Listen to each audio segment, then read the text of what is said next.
김경래 최강 시사.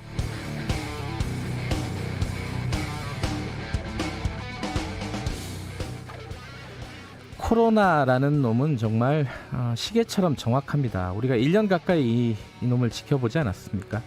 잠깐 풀어놓으면 금방 100명, 200명, 300명이고 다시 조이면 어렵게 두세 달 걸려서 한 100명 밑으로 떨어지기도 하고요. 무섭기도 하고 즐기기도 하고 그런 놈입니다. 거꾸로 뒤집으면 이제 좀 예측이 된다는 측면도 있습니다. 그런데 왜 예측이 가능한 상황에서 이번 같은 위기, 지금까지 중에 가장 위험하다는 이런 상황을 맞게 된 거죠? 어제 이재갑 교수가 저희 최강시사 인터뷰에서 이렇게 말을 했습니다. 10월 중순에 2단계에서 1단계로 낮출 때 조건을 충족하지 않았는데, 그러니까 100명 넘게 나오고 있는 상황이었는데 급하게 낮췄다는 겁니다. 그 이유는 간단합니다. 경제 때문이죠. 당연한 결과로 한 달여 만에 다시 원점으로 돌아왔습니다. 우려했던 혹독한 겨울을 맞게 됐습니다. 그 과정에서 방역당국에서 전문가들이 좀 더 빨리 상향 조정을 하자고 했는데 미루다 고민하다 숙고하다가 타이밍을 사실상 놓쳤다는 평가도 받고 있습니다. 다시 되돌아가려면 얼마나 더 걸릴지 모릅니다. 아이러니하게도 서민들, 자영업자의 타격은 더 커지게 됐습니다. 이재갑 교수의 고언은 딱 두 가지입니다. 첫 번째, 위기 상황에서 정치적인 고려보다는 전문가들의 의견이 빨리 반영되는 시스템, 그리고 상황이 좋아지면 위기 상황을 준비하는 구체적인 계획과 행동을 해야 된다는 것. 우리는 이 코로나 이놈을 데리고 적어도 1년 넘게 앞으로도 살아야 합니다. 더 이상의 판단 미스는 이제 능력으로 보일지도 모르겠습니다. 11월 24일 화요일 김경래 최강시사 시작합니다.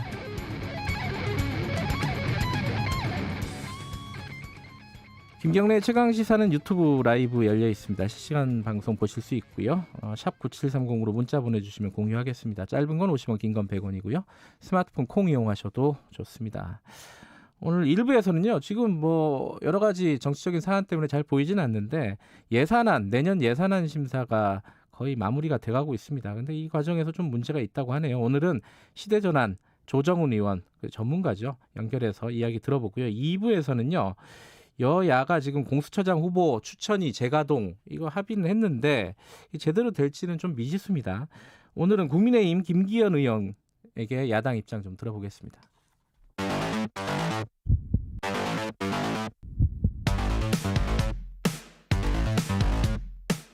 오늘 아침 가장 뜨거운 뉴스 언박싱. 네, 뉴스 언박싱 민동기 기자 나와 있습니다. 안녕하세요. 안녕하십니까. 한겨레신문 하어영 기자 나와 계십니다. 안녕하세요. 네, 안녕하세요. 코로나 얘기를 먼저 해야겠죠. 지금 서울시는 지금 전체적인 전국적인 상황보다 더 좀 강화된 방역 조치를 발표를 했죠. 그러니까 3단계에 준하는 그런 선제적 조치다. 뭐 이런 얘기를 하고 있던데요. 네. 1000만 시민 긴급 멈춤 기간을 어제 정말 네. 긴급하게 발표를 했습니다. 네. 그러니까 2단계로 상향하는 것은 물론이고요. 10대 시설에 대한 서울형 정밀 방역을 시행하겠다라고 밝혔는데 특히 뭐 교회라든가 콜센터 있지 않습니까? 예. 시설별로 추가 지침을 적용을 하고요. 10인 이상 집회 금지 그리고 대중교통 감축 운행 등도 다시 시행하겠다라고 밝히고 있습니다. 정부가 얘기하는 지금 2단계도 오늘부터 시행인 거죠? 그렇습니다. 그죠? 네. 서울시가 얘기한 거는 구체적으로 어떤 조치들이에요?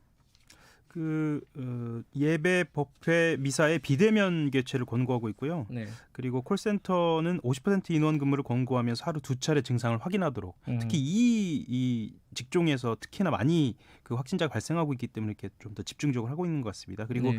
실내 체육시설 이용자는 2m 거리를 유지하고요. 무도장은 집합 금지 대상이 됩니다. 그리고 식당, 카페에서는 주문 차례를 기다릴 때 1m 이상 간격을 두도록 뭐 이런 조치들이 시행되고 있습니다.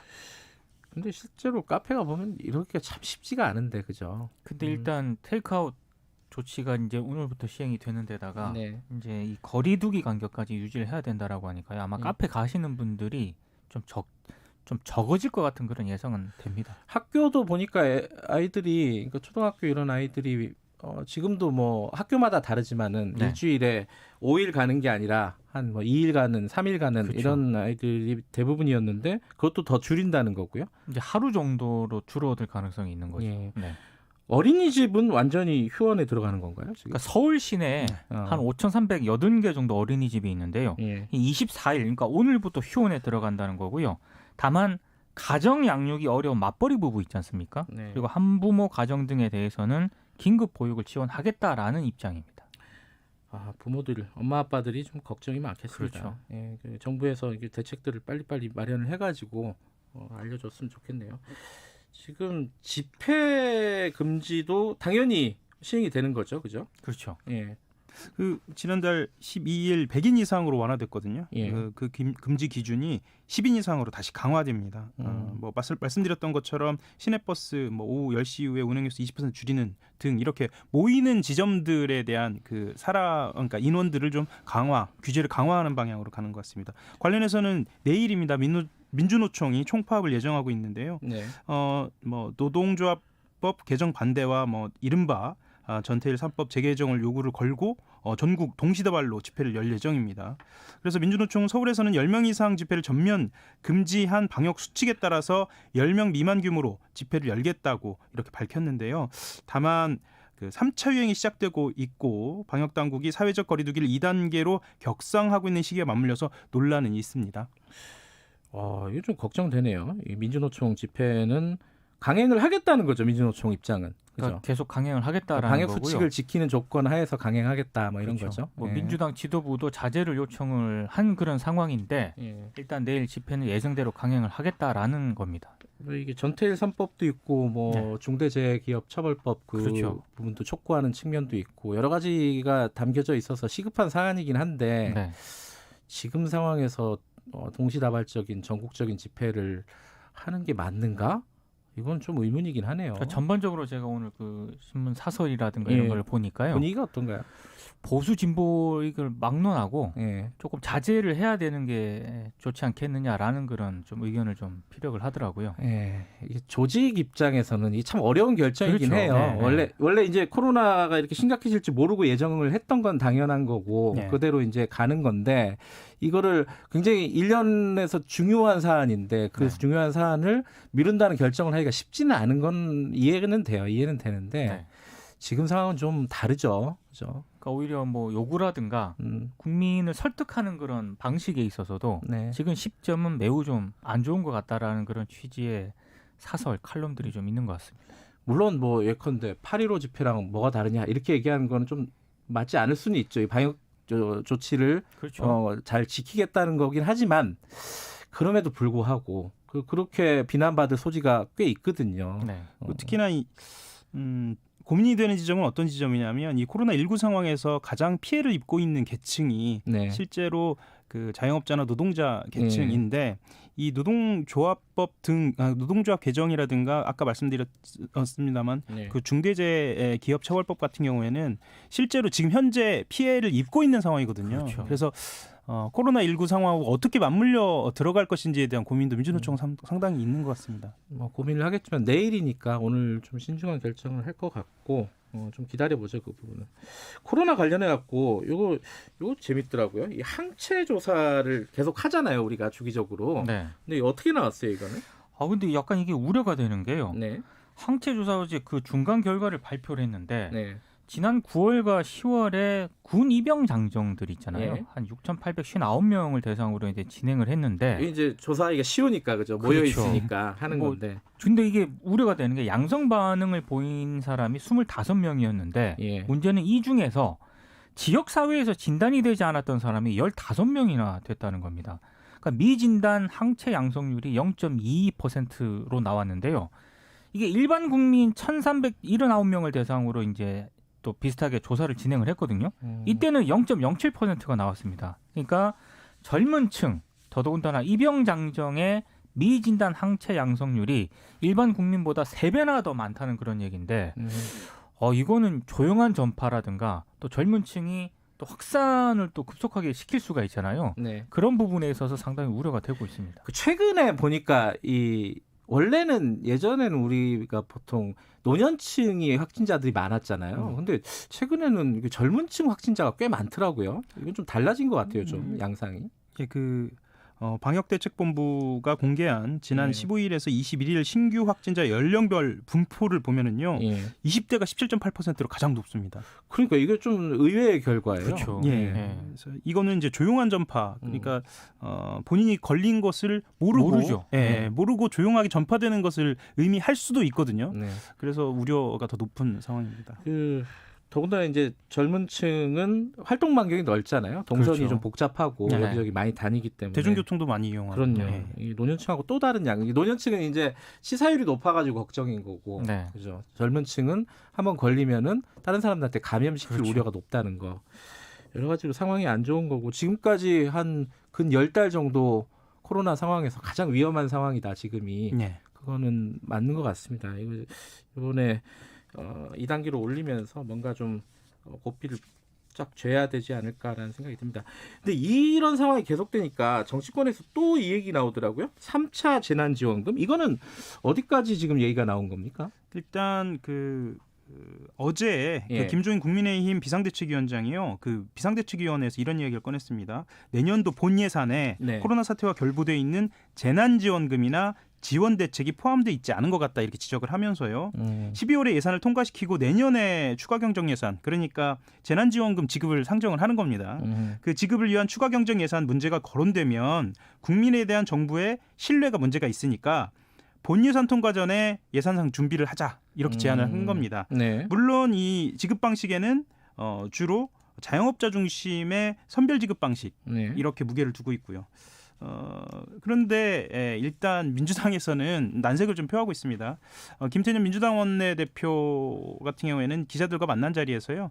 긴급 재난지원금을 지급하려면 추경을 다시 편성해야 한다라고 이야기를 하면서 정기예산 처리에 집중할 때라고 이야기를 했고요. 네. 청와대 같은 경우에도 신중한 입장으로 알려져 있습니다. 근데 이제 여당에서도 이재명 지사 같은 경우는 또 이제 적극적으로 지원을 해야 된다. 뭐 이렇게 입장을 냈죠. 그러니까 원래 이재명 지사가 좀 가장 적극적인데요. 그렇죠. 이미 SNS에 구체적으로 입장을 내놓았더라고요. 그러니까 12월은 시간상 어렵고 내년 2, 3월이 되면 이제 선거 분위기로 가지 않습니까? 네. 그러니까 1월에 재난지원금을 지급하는 게 적절하다 이렇게 얘기를 했고요. 네. 국민의 삶이 당분간 더 나빠질 것이 분명하기 때문에 향후 3, 4차 지원이 불가피하다. 경제 효과 등을 고려할 때 이번에 3차 지원을 만약에 한다면 반드시 소멸성 지역 화폐로 전 국민에게 공평하게 지급하는 재난기본소득 방식이어야 한다. 이렇게 강조를 하고 있습니다. 평소에 지론이죠. 지론이죠. 이게. 예, 이재명 지사. 근데 이게 이제 여당에서 이렇게 신중한 입장을 하는 게 예산상에 지금 추진하고 있는 뭐 예컨대 뭐 뉴딜 이런 부분들 디지털 뉴딜이나 뭐 그린 뉴딜 뭐 이런 부분 한국판 뉴딜에 이거를 깎고 요 재난지원금을 올리려고 하는 거 아니냐 뭐 이런 생각 때문인가 같기도 하고요. 예산에 대한 어깃장을 놓는 게 첫 번째고요.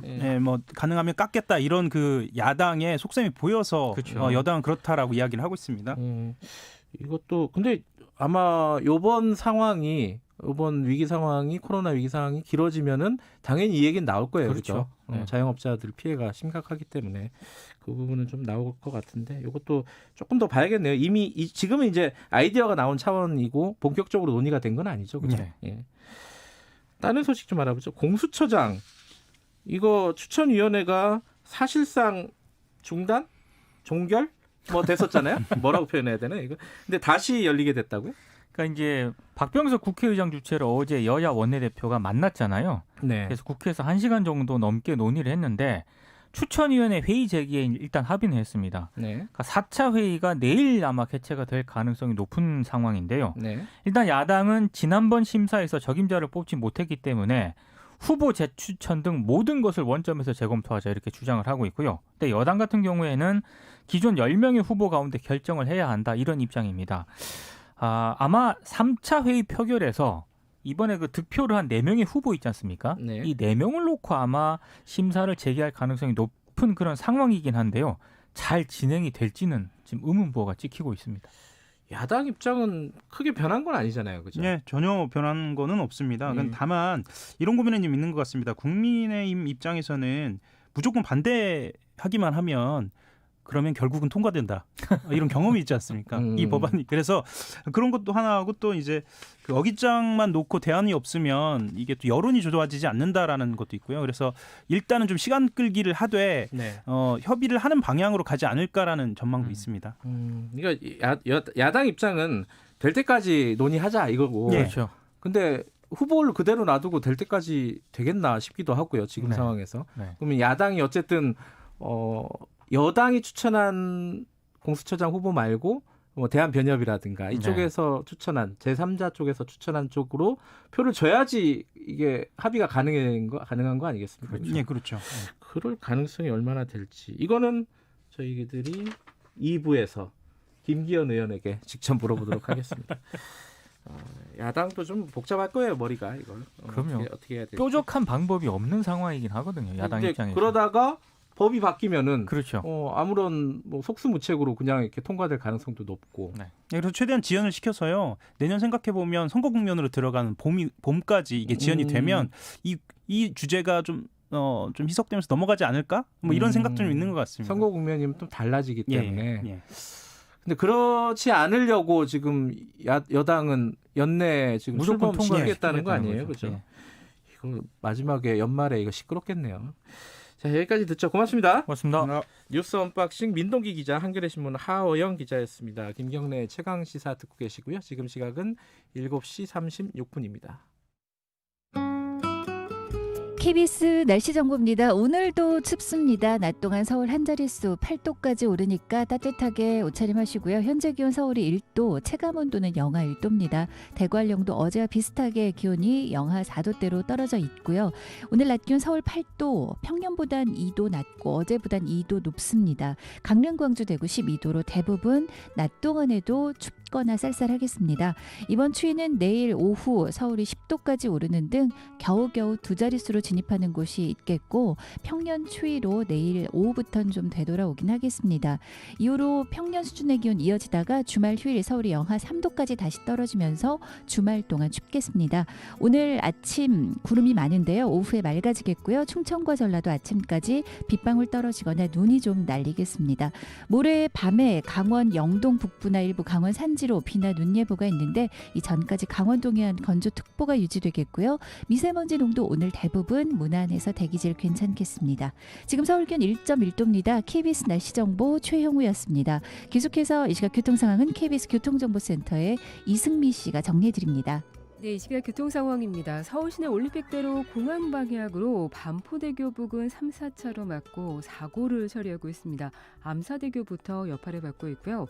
고속도로는 경부고속도로 서울 방향으로 북대구 부근 정체는 고장난 차 여파고요. 출근 정체로 수원 부근과 달래내국에서 반포까지 밀리고 있습니다. 서양고속도로 목포 방향으로 순산터널 부근 정체입니다. 이후로는 매송휴게소에서 비봉 부근 쪽으로 밀리고 있습니다. KBS 교통정보센터였습니다. 최강 시사.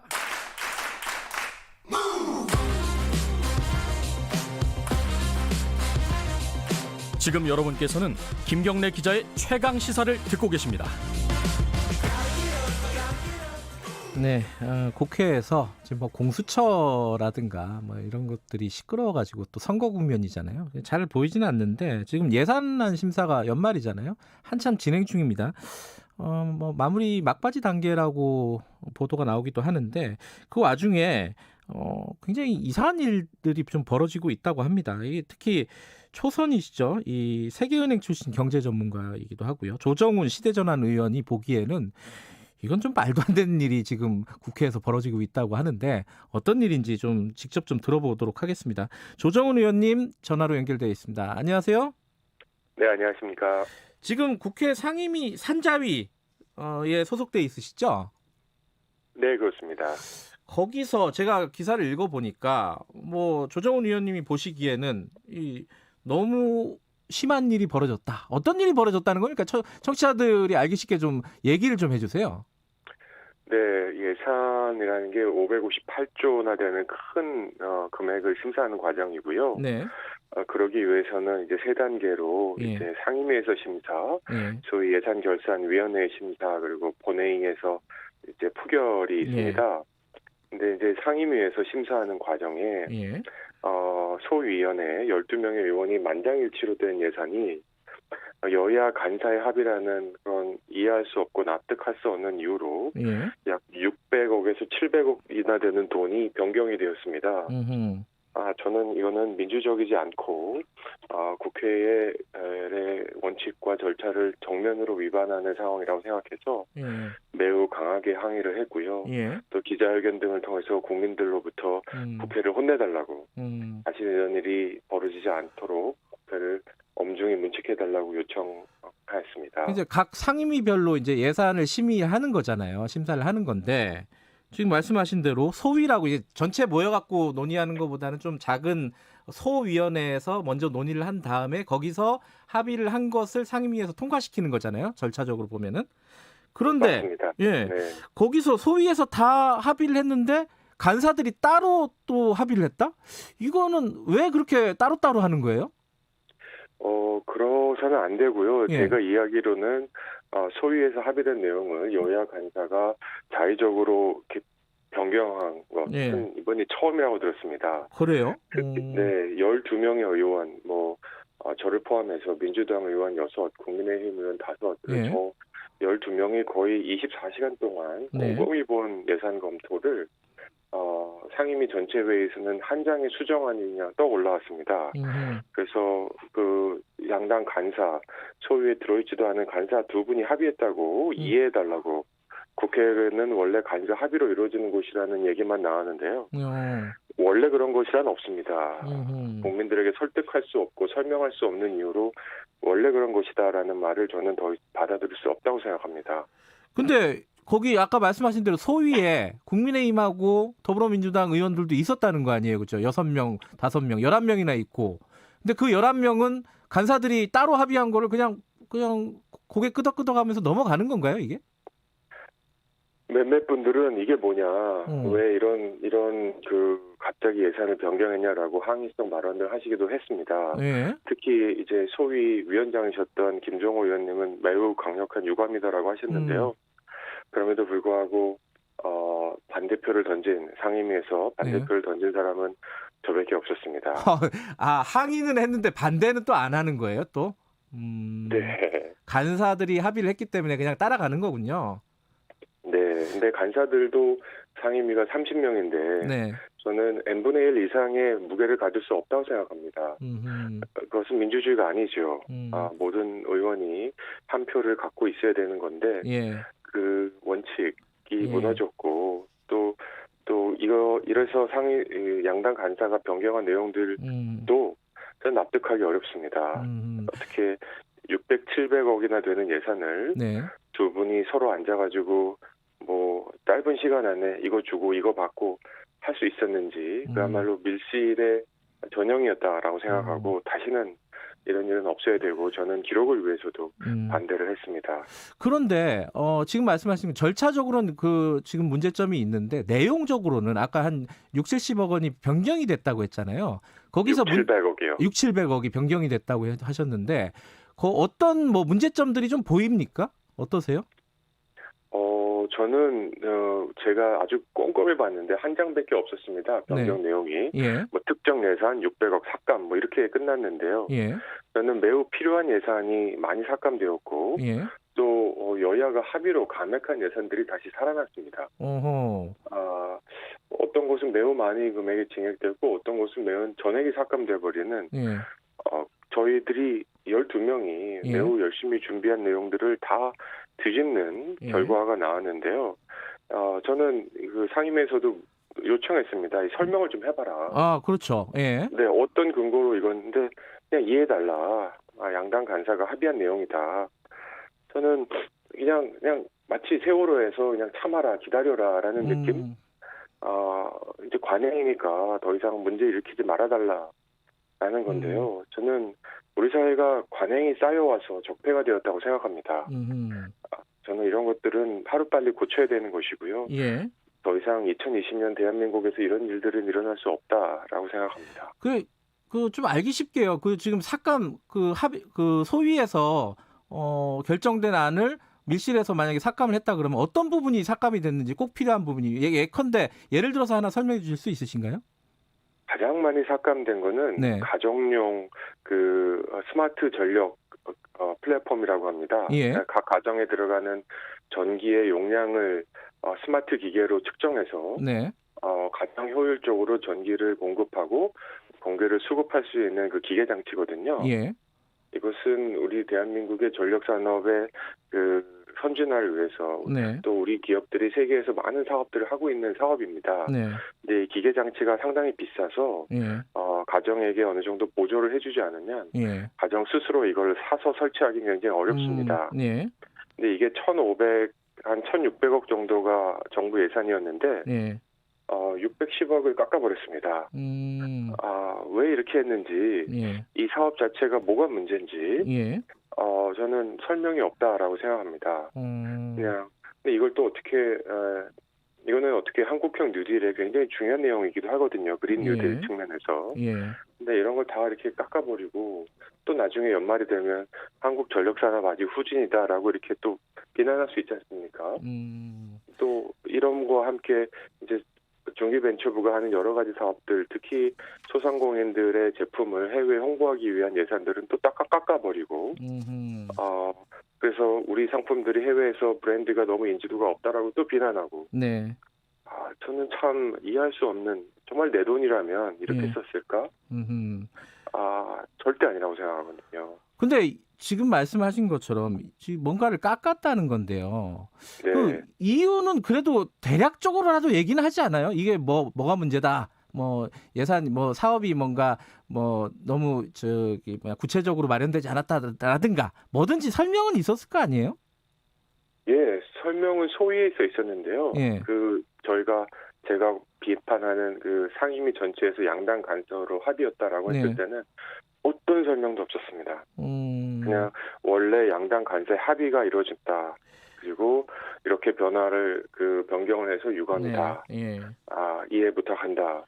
계속 잘못한 거는 그 두 분들도 하셨던 것 같습니다. 유감이다라는 말밖에 드릴 말씀이 없습니다. 그러니까 근데, 뭐 유감이라고 하면서 통과시켜 달라. 설명은 그렇죠. 제대로 안 하고. 네. 이 조정훈 의원님이 지금 초선이시잖아요. 네. 혹시 국회 관행에 너무 이제 낯설어서 그런 걸 느끼시는 거 아닌가? 이렇게 얘기한다면 뭐라고 말씀하시겠습니까? 네, 제가 초선이기 때문에 국회 관행이 낯선 걸 아주 다행으로 생각합니다. 그리고 이런 게 관행이라면 저는 절대로 익숙해지고 싶은 생각이 없습니다. 그리고 제가 비록 초선이지만 네. 저는 15년 동안 세계은행에서 네. 정부 예산과 재정을 담당해왔고 자문해왔던 사람으로서 네. 제가 특정 나라의 정책을 자문할 때 국회에서 이런 예산이 있으면 저는 당장 세계은행 프로그램을 중단할 수도 있다고 생각합니다. 왜냐하면 민주주의의 원칙인 투명성과 책임성이 무너진 상태에서 예. 저는 예산을 집행할 수 없다고 생각합니다. 근데 해마다 이제 뉴스가 나오는 건데 예산 심사할 때마다요. 그 여야가 주고받기 그리고 뭐 쪽지 예산 뭐 이런 얘기들 계속 나오잖아요. 밀실 예산 뭐 이런 거 많이 나오는데 조정훈 의원님이 보시기에 우리 예산을 심사하는 과정 이 과정에서 고쳐야 될 부분들 구체적으로 한두 가지 말씀해 주신다면요. 예, 두 가지가 아쉽습니다. 첫 번째는 예산이 결과를 논하지 않고 그냥 돈만 논합니다. 특정 부처는 예산이 30%나 늘었거든요. 작년 대비. 예. 그러면 30%에 해당하는 결과물이 또 늘어나야 되지 않겠습니까? 성과도. 네. 그럼 도대체 어떤 결과를 이 558조를 통해서 갖고 올지. 예. 저는 홍남기 부총리에게 묻고 싶습니다. 558조로 우리 예산이 달성하고 싶은 결과물 10대 결과물 아십니까? 예. 우리 국민들에게 어떻게 설명하실 겁니까? 이 결과 중심의 예산 검토가 돼야 되는데 자꾸 돈을 쓰겠다, 여기 쓰겠다 라는 집행률 중심의 예산이다. 두 번째는 국회의원들이 자기 지역구 예산을 따르고 하는 게 어떻게 보면 뭐 당연하다고 생각할 수 있습니다.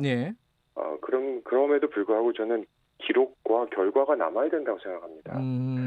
정부가 국회에 제출한 558조 예산이 이렇게 저렇게 수정 증액 감액되고 있는데 누가 요청해서 어떤 지역에 어떤 예산이 증액되었는지는 왜냐하면 특정 지역의 예산이 가더라도 이것은 온 국민이 낸 세금으로 보내는 예산이거든요. 모든 국민이 알아야 되고 예. 또 시민단체 같은 분들이 감시할 수 있어야 됩니다. 음. 그런데 이것들을 소소위라는 이름으로 예. 기록도 없는 회의에서 서로 주고받은 것으로 이제 그냥 쉽게 여기서 퉁친다. 이럴 수 없죠. 작은 기업도 이럴 수 없고 정말 학교에서도 이럴 수 없고 소위 절차와 규정이 중요한 민주주의 제도에서는 있을 수 없는 일들이 국회에서 관행이라는 이름으로 이루어지고 있는데 예. 그거에 대한 폐해, 제가 이럴 수 없다라고 기자회견을 했는데 정말 제 SNS에 정말 많은 분들이 울분을 토하셨습니다. 국회 못 믿지만 돈 관리는 진짜 못 믿겠다. 그러니까 내 돈이라면 이렇게 쓰겠느냐. 지금 말씀하신 건 아까 소위 같은 경우는 기록이 있죠, 그죠? 네, 있습니다. 근데 간사들끼리 얘기하는 거는 전혀 기록에 남지 않는다는 말씀이신 거죠? 그렇죠. 그리고 또 예산결산 심사 소위원회가 있습니다. 예. 근데 여기서 이제 소위원회고 또 소소위라는 게 있습니다. 예. 실은 원래는 법적인 근거가 없는. 예, 소소위는 법에 안 나오는 거죠, 그죠? 예. 예. 근데 여기서 이제 소위 쪽지 예산이 마구 주고받아지죠. 예. 여기서 이제 모든 것들이 이루어진다라고 이제 자조적으로 얘기하는데요. 저는 옳지 않은 관행은 하루빨리 없어야 한다고 생각하고. 예. 초선과 저 같은 초선 의원들이 관행을 몰라서 하는 거지만 반대로 그렇기 때문에 새로운 눈으로 국민적 시각으로 봐서 옳지 않은 것들은 계속적으로 문제 제기를 해야 되고 그래서 바꿔야 된다고 생각합니다. 그 비슷한 맥락인데 한국판 뉴딜 예산이 21조잖아요. 내년에. 그죠? 이 부분에 대해서 조정훈 의원께서 허무한 돈잔치가 될까 두렵다 이런 말씀을 하신 적이 있어요. 이건 구체적으로는 어떤 뜻으로 말씀하신 겁니까? 예, 자꾸 여기저기서 이런 얘기가 들어옵니다. 사업 제약서 한두 장 잘 쓰면 지금 국가로부터 공공기관으로부터 보조금 너무 많아가지고 쉽게 소위 따먹을 수 있다. 근데 이런 얘기들이 제가 한 번 듣는 게 아니고 두 번 듣는 게 아니고 자꾸 들립니다. 저는 뉴딜이 필요하다고 생각합니다. 전환의 시대에 전환의 정책이 필요하지요. 근데 핵심은 돈이 아니라고 생각합니다. 1930년대에는 돈이 없어서 돈을 찍어서 일자리를 만들어주는 게 핵심이었는데요. 지금은 시장의 유동성, 동동 떠도는 돈이 3,000조나 됩니다. 21조 잘 써서 되는 문제가 아니고 어떻게 이 3,000조를 정말 전환하기 위한 사업으로 또는 경제 구조를 바꾸기 위해서 마중물로 쓸 수 있느냐 21조를 이게 핵심이거든요. 근데 저는 자꾸 이 돈을 크게 해야 된다. 21조를 모자란다. 30조 필요하다. 이렇게 돈을 많이 쓰면 새로운 전환이 되는 것처럼 얘기하는데 저는 핵심을 잘못 짚었다. 뉴딜의 핵심은 돈의 규모가 아니라 사회적 계약이다. 지금 어떻게 인간과 자연이 새롭게 공존할 수 있는지 지속 가능성 문제되지 않습니까? 어떻게 하면 인간과 로봇가 공존할 수 있을까? 어떻게 하면 대기업 정규직과 그 플랫폼 노동자, 특고 노동자가 공존할 수 있을까? 이런 알겠습니다. 사회적 재계약이 필요한 시간이다라고 생각합니다. 뭐 그런 부분에 대해서는 나중에 다시 한번 좀 들을 기회가 있으면 좋겠고요. 아까 말씀하신 결과가 아니라 돈 액수만 가지고 지금 정하는 그런 관행들 이거 없애야 된다. 진짜 기업체에서는 그렇게 안 쓰거든요, 돈을. 그죠? 어떤 결과가 있어야지 돈을 주죠. 회사 망하죠, 그렇게 쓰면. 알겠습니다. 오늘 말씀 잘 들었습니다. 네, 감사합니다. 시대전환 조정훈 의원이었습니다. 1부 여기까지 하고요. 2부에서는 공수처 얘기, 야당 입장 좀 들어보겠습니다. 잠시 후 8시에 뵙겠습니다.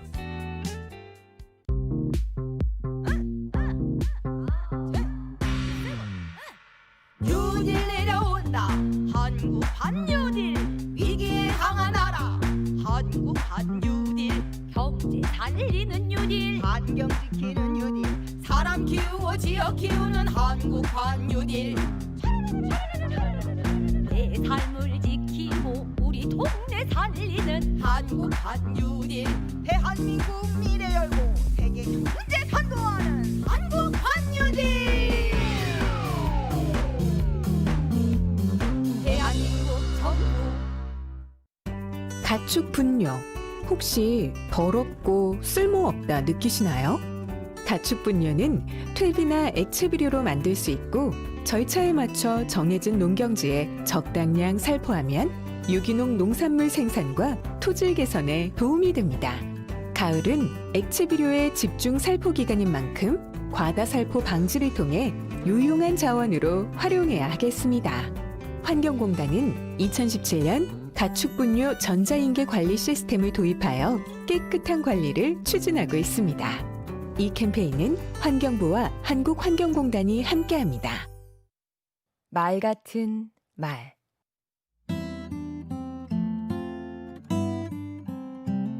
안녕하세요. 강원국입니다.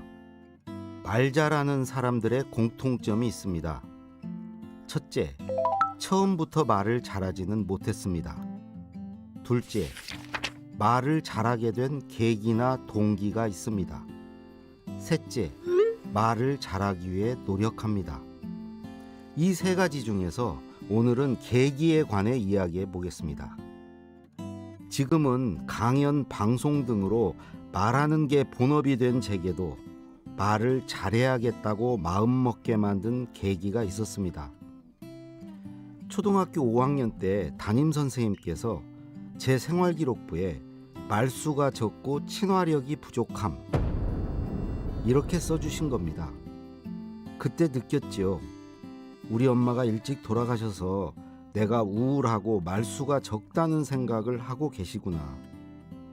그때부터 의도적으로 말을 많이 했습니다.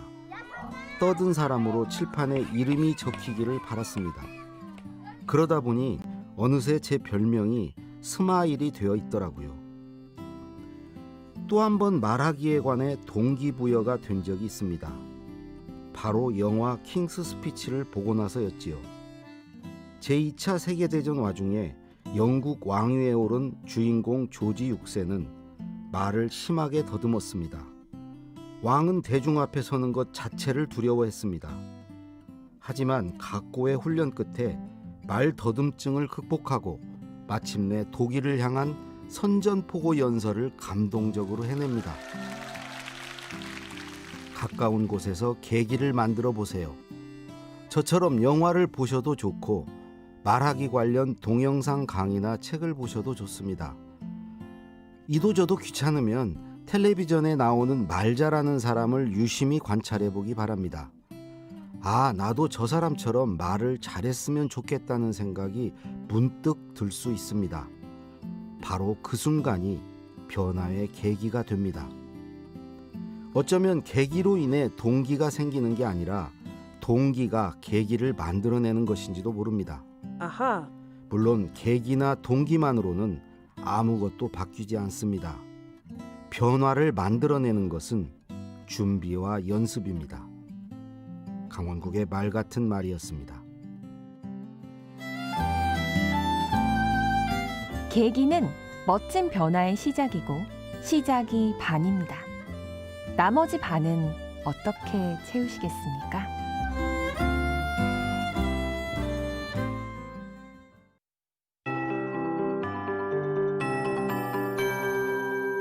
KBS 58분 날씨. 오늘도 아침에 춥습니다. 어제보다는 1, 2도가량 올라 있지만 체감기온이 영하권인 곳 많고요. 서울은 현재 1도대, 체감온도도 영하 1도대로 어제와 거의 비슷하게 추운 느낌입니다. 낮 기온은 어제보다 2도 정도 오르지만 여전히 8도로 서울 한 자릿수를 기록하겠고요.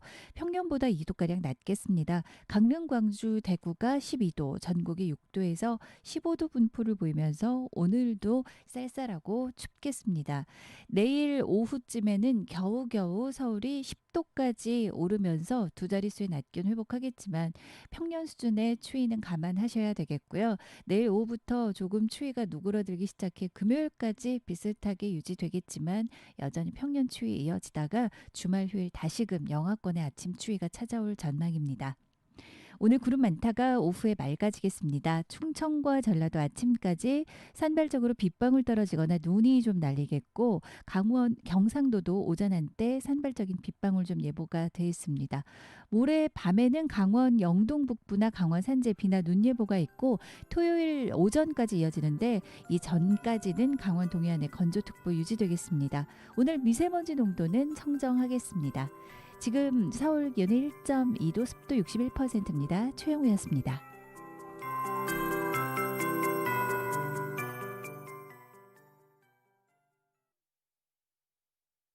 정성을 다하는 국민의 방송 KBS가 8시를 알려드립니다. AM 711kHz, FM 97.3MHz, KBS 1라디오입니다. HLKA.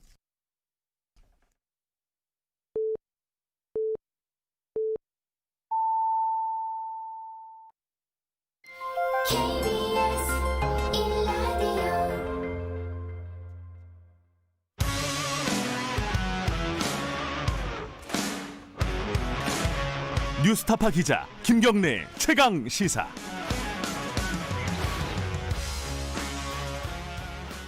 김경래의 최강 시사 2부 시작하겠습니다.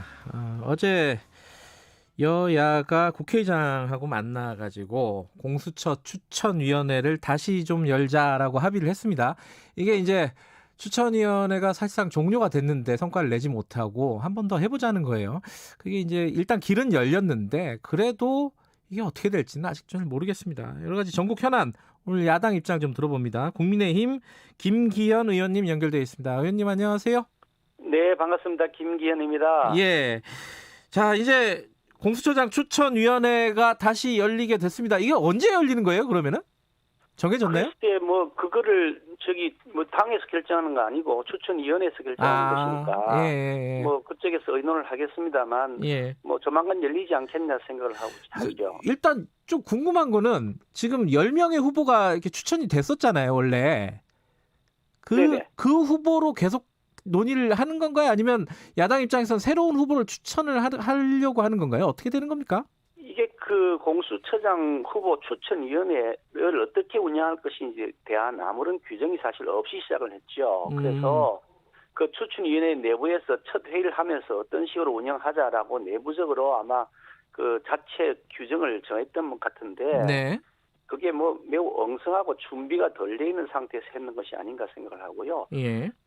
후보 추천위원회라는 것이 추천했다가 또 그에 대해서 여러 가지 의견이 이렇게 엇갈리거나 적합하지 않다고 판단되면 또 새로운 후보를 추천하고 그렇게 해서 결론을 내릴 때까지 계속 심사를 하는 것이 당연한 것이기 때문에 당연히 새로운 후보들을 또 필요하면 추천을 해서 심사하는 것이 옳은 길이다. 저는 그렇게 생각합니다. 여당은 지금 이제 기존에 추천됐던 그 후보들을 중심으로 해서 논의 한 차례 정도 더 해보고 안 되면 좀 다른 생각, 그러니까 예컨대 법을 개정한다든가 이렇게 갈 생각인 것 같더라고요. 나오는 얘기들을 보면은 이건 어떻게 보십니까? 그 민주당 쪽 생각은 이번에 한 번 더 회의하자, 회의도 딱 한 번 더 하고 끝내자 이런 얘기인데 이거 그냥 언론 플레이용으로 눈 가리고 아웅하는 것이다 그런 생각을 합니다. 지금까지 여당이 해왔던 민주당이 해왔던 행보를 보면 닥치고 여당 뜻대로 하겠다, 여당 마음대로 하겠다, 노골적으로 의사를 드러냈고요. 어저께 같은 경우에도 벌써 이낙연 대표가 공수처 그냥 사실상 강행하겠다는 의지를 공개적으로 표명까지 했거든요. 법을 고쳐서라도 하겠다, 이런 의지를 확고하게 공개적으로 표명하고 있는 상태에서 그냥 아무 그 회의도 안 하고 그냥 처리하려니까 눈치가 보인다. 그래서 국민들에게 책임 떠넘기기, 야당에게 책임 떠넘기기, 그리고 국민에게 보여주기 용으로 눈 가리고 아웅하면서 한 번 회의도 하는 거 아니냐 이런 생각인데요. 이렇게 되어 있습니다. 그 공수처법을 처음 통과시킨 사람들은 민주당입니다. 우리 당은 극력 반대를 했고요. 그것 때문에 반대하는 과정에서 많은 사람들이 지금 그 재판으로 지금 넘어가 있습니다. 그게 과정에서 절차에 항의하는 과정에서 시비가 걸렸어요. 이렇게 극력 반대했던 걸 자기들 마음대로 일방적으로 제정을 했는데 그 제정한 내용이 야당이 동의해주지 않으면 공수처장은 임명되지 않습니다. 라고 해서 해놔놓고 지금 이제 야당의 그 동의를 받지 못할 사람들을 내놔놓고 그런 다음에 야당이 동의하지 않기 때문에 그걸 다시 고치겠다 이렇게 하면 이거 일당 독재하겠다는 것이다. 그런 의지를 명확하게 표현한 것이라고 생각하는데 이렇게 1차 회의를 한 다음에 2차 회의할 때까지 과정을 제가 파악을 해보니 이분들에 대한 추천서는 들어와 있는데 그분들의 병력 관계는 어떻게 되었는지, 재산 관계는 어떤지, 전과는 있는지 없는지, 도덕성은 어떤지 이런 부분에 대한 아무런 검증 자료가 지금 제출이 안 돼 있는 것이고요. 자기 정치적 소신, 특히 이게 정치적 중립성이 굉장히 중요한 자리인데 그 부분에 대해서 본인의 정치적 견해나 소신, 업무를 하겠다는 비전, 철학 이런 것들에 대한 아무런 자료도 제출이 안 돼 있다는 겁니다. 깜깜이 밀실 심사를 하는 거죠. 네. 이 상태에서 사람 이름 갖다 놓고 이 사람 할래 말래 투표하자 이렇게 해서 결론을 내어지면 우스운 거죠. 그러니까 이분들에게 그런 병력이나 재산, 전과 도덕성, 정치적 소신, 정치적 중립에 관한 의지 예. 이런 것들이 공개적으로 국민들에게 알려진 상태에서 네. 그것을 가지고서 심사를 하도록 하는 것이 맞다. 그래서 자료의 제출도 저희들이 필요하다고 하고 면접도 필요하다고 했는데 그거 다 무시돼버리고 무조건 얼굴만 보고 사진만 보고 투표하자 이렇게 하는 방식으로 한다면 네. 이건 심사가 아니죠. 그냥 뭐 찍어 눌러서 누구 그거 정지하는 것이죠. 예. 근데 이제 여당 입장에서 얘기를 들어보면은 뭐 그런 얘기를 하지 않습니까? 지금 예컨대 대한변협이라든가 법원 행정처 쪽에서 이제 추천을 한 후보들이 있지 않습니까? 그 후보들에 대해서까지 그냥 반대하는 거 아니냐, 야당은. 그냥 비토권만 행사하려고 한 거 아니냐, 공수처 출범을 늦추려고만 하는 게 아니냐, 방해하려고만 하는 게 아니냐, 이렇게 얘기한단 말이에요. 이건 뭐라고 대답하시겠어요? 거꾸로 보면 이렇습니다. 예. 민주당 측에서는 예. 우리 당 측에 추천한 세 사람 김경수, 강찬우, 석동현 변호사가 있는데요. 예. 이분들이 다 검사장을 했던 분이시고 그중에 예. 한 분은 문재인 정권 시절에 예. 검찰총장 후보로도 거론되었던 명망이 있는 분이고 예. 또 전혀 정치에 관여하지 않았던 분도 계세요. 네네. 그런 분들에게 자기들은 한 표도 안 던져줬거든요. 예. 심지어 법원 행정처 뭐 변호사 이런 데서도 한 표를 안 던져준 거죠. 네. 그러니까 거꾸로 얘기하면 여당하고 그리고 정부 측 관계 인사자 그리고 변협 이런 데서는 아예 처음부터 여당하고 다 그냥 말을 맞춰온 것이 아니냐라는 생각이 들 만큼 아예 그냥 무조건 야당 추천 인사를 다 비토를 놨단 말이죠. 아니 한 표라도 나와야 될 거 아닙니까? 예. 그런 걸 보면 이것은 짜여진 각본에 따라서 흘러가고 있는 것이다. 그런 생각을 하고요. 특히 이찬희 그 대한변협 회장 예. 같은 경우에는 좀 매우 황당하다고 생각하는데요. 예. 이분은 무슨 정부의 대변인인가 아니면 뭐 여당의 집사인가 하는 생각이 들 만큼 중립성을 완전히 상실했다는 생각을 하게 됩니다. 어떤 부분에서 그렇죠? 이찬희 변협회장은? 이분이 나와가지고 이거 심사를 마치고 난 다음에 미주알 고주알 막 얘기를 했던 그 방송에 나가서 했던 예. 얘기를 보면 거의 정부 일변도 이거 얘기만 계속 넣고 있다는 거죠. 그러면서 뭐 정당 추천위원을 배제해야 된다 뭐 이렇게 얘기를 하는데 예. 이게 말이 안 되는 거죠. 이거는 처음부터 정치적으로 탄생한 것이고 예. 야당의 동의를 받은 다음에 공수처를 임명하겠다는 법인데 예. 정당 추천을 배제한다 그러면 이건 뭐 정부 여당이 원하는 대로 하는 거죠. 그러면 정당 추천위원 없으면 정부 여당 측 인사하고 법원 행정처 대한변협 어떻게 될지 뻔히 보이는 사람들한테 다 맡겨놓고 하자는 것인데. 아니 정당 측을 배제하면 여당도 배제하자는 거잖아요. 그 이찬희 배제하더라도 그럼 예. 배제하면 하는 분이 뭐 법무부 그리고 뭐 법제처 뭐 본행정처 변협 이렇게 한다는 건데. 예. 그 추천위원을 전부 정부가 정하는 거 아닙니까? 아니 그러니까 변협회장은 정부가 정한 건 아니겠죠. 원래 변협회장이 지금 하는 예. 행동을 보면 좀 그렇다는 거죠. 그래서 지금 나오는 얘기가. 예. 변협회장이 이분이 지금 내년 초에 이 변협회장 선거가 있습니다. 예. 혹시 그걸 의식하는 것은 아니냐. 아이고 이거 변협회장님한테 이것도 물어봐야 되는 부분인데 이 부분. 아니 그게 진실인지 아닌지 모르지만 소문이 지금 그래 돌고 있다는 거죠. 그래서 중립성에 대한 의심을 계속 불러일으키고 변호사들 사이에서도 저 사람 황당하다. 저 변협회장이 맞느냐라는 얘기들이 계속 나오고 있는 거죠. 예. 예컨대 이제 아까 지금 좀 전에 언급을 해주셨는데 변협이라든가 법원행정처는 이제 사법부니까 또 정부랑 또 다르잖아요. 이쪽에서 추천한 후보들 중심으로 한번 논의를 진전시키는 건 어떨까 이런 아이디어들도 있는 것 같아요. 이것도 안 된다는 말씀이신 거죠 지금? 법원행정처에 추천한 분이 이번에 있는데. 네. 이분의 그 경력이라거나 그동안 추천의 이유를 저희들도 아직도 이해가 잘 할 수가 모르겠다. 없습니다. 이분이 대한변협 그 법원행정처장이 옛날에 법무부인 그 D라는 법인에 있었는데 네. 그때 같이 있었던 분이라고 해요. 예. 아마 그 밑에 있었던 분인지 어떤지는 잘 모르겠습니다만 예. 그래 같은 변호사 사무실에 있었던 분이라고 추천했다. 뭐 이렇게 언론에 보도가 되어 있는데 그 외에는 네. 이분이 도대체 어떤 정도의 능력을 가지고 있는 분인지 그리고 이게 뭐 수사의 경험도 전혀 없는 분이시고 네. 이런 분을 공수처장으로 임명해서 뭘 어떻게 하겠니? 자기의 전문성에 대한 검증이 안 되는 거죠. 그러니까 이 사안은 자체적으로 처음부터 야당의 동의를 받아야만 되도록 여당 스스로가 법을 만들어 놨으니 추천하고 논의하는 과정에서 여야가 협의를 해서 이 정도면 정치적 중립에 대해서 우리가 이 정도 같으면 우리가 신뢰할 수 있겠다는 생각이 드는 분이 있으면 저희들이 왜 동의하지 않겠습니까? 그러니까 자꾸 정부 전부 여당 측 인사를 내세워놓고 야당에게 무조건 반대할 수밖에 없는 사람을 내세워놓고 반대하니까 우리 마음대로 하겠다 하실 것이 아니라 여당도 괜찮다고 생각하고 야당도 그 정도 같으면 우리가 이해할 수 있겠다는 분을 내세우시면 되잖아요. 근데 지금 사실 공수처법이 통과가 된 게 지난해 말이고 호속법안이 올해 8월에 통과가 됐단 말이에요. 그래서 사실은 이제 추천위 구성이 좀 빨리 됐으면 말씀하신 대로 이런 좀 아주 정교한 논의, 검증 같은 것들이 있을 수도 있었는데 이거 야당이 자초한 거 아니냐. 결국 추천위 위원 그 추천을 계속 거부하다가 이렇게 된 거 아니냐. 이 부분에 대해서는 어떻게 생각하세요?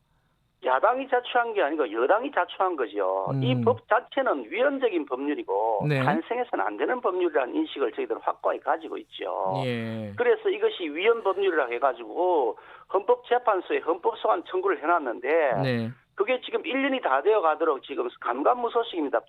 헌법재판소가 결정을 안 하고 있죠.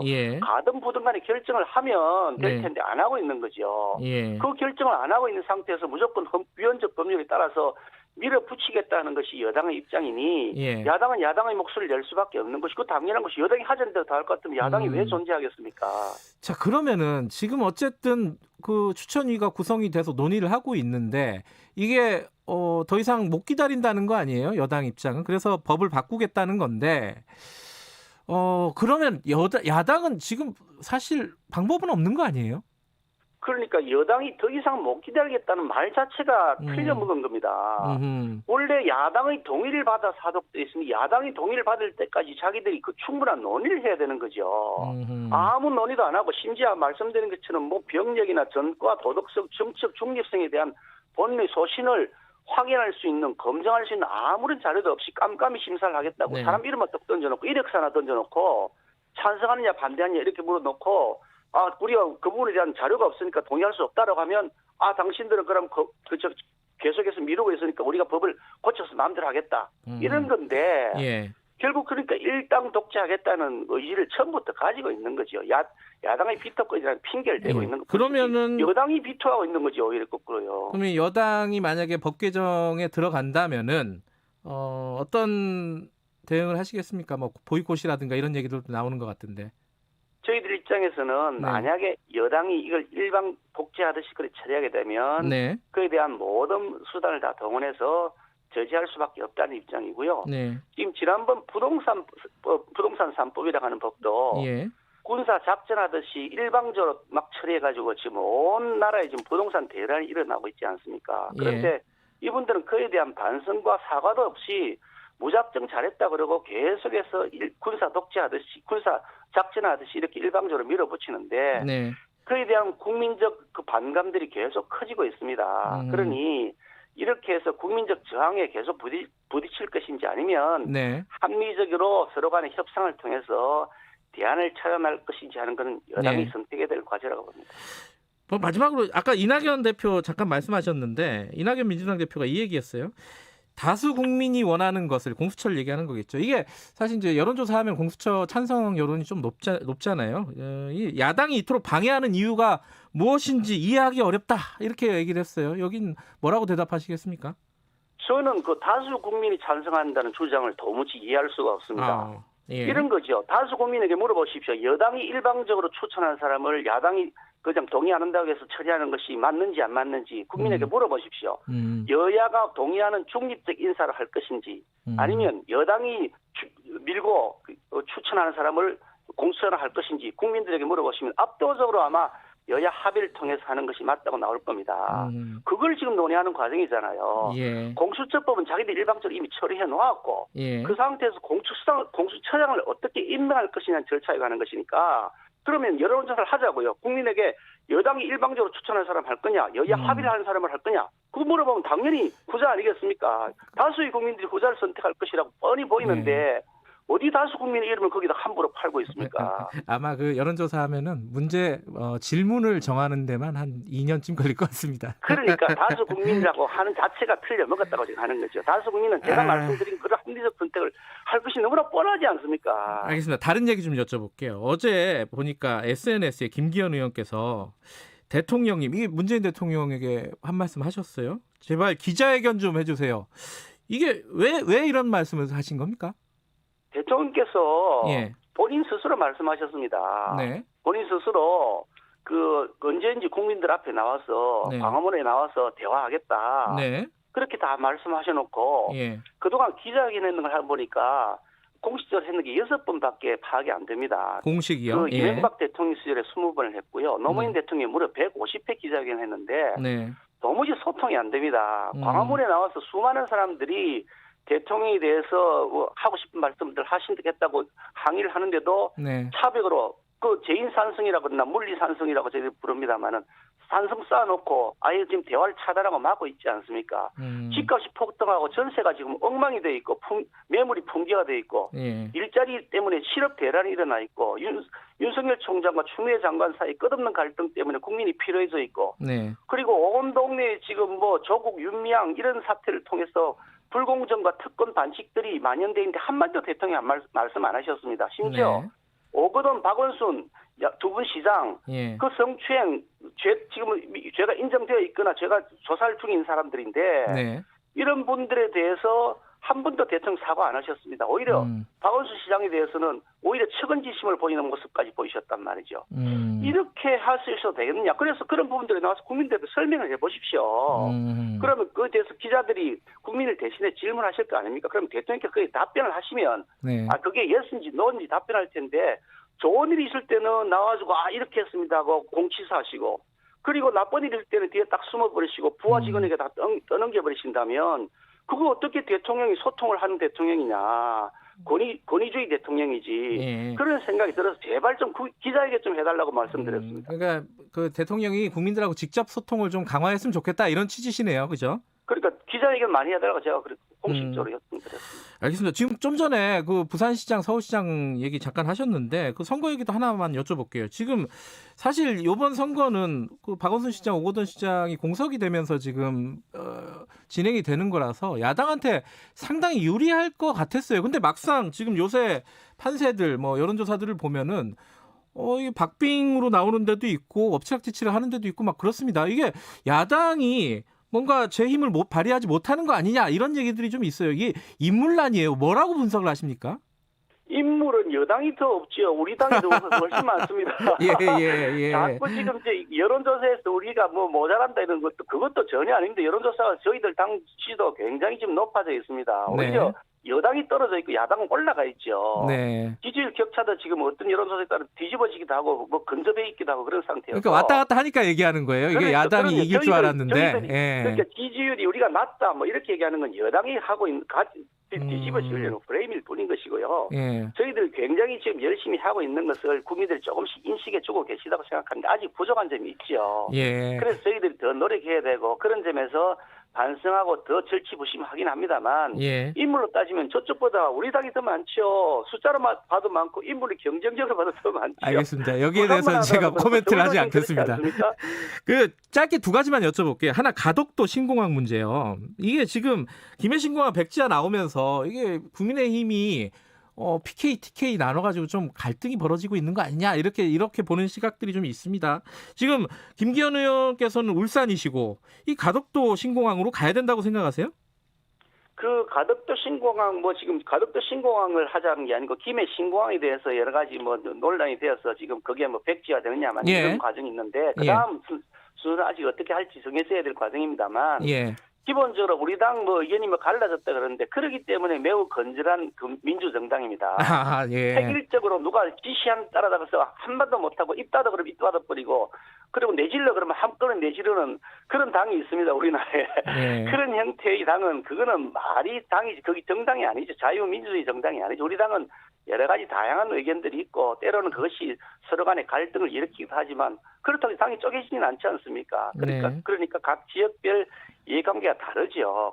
지역별 이해관계가 다르다 보니까 그걸 의견을 수렴해 나가면서 그렇게 해서 민주적으로 의견을 최종적으로 결론을 지을 겁니다. 알겠습니다. 어제 김정인 위원장이 3차 긴급 재난지원금 얘기를 꺼냈습니다. 이거 어떻게 보세요? 지금 준비를 해야 되는 시점이라고 보십니까? 그 재난지원금이 지난번 총선 이번 4월 총선을 앞두고서 이제 그 지급이 되기 시작하면서 우리 사회에서 논란이 되기 시작했는데요.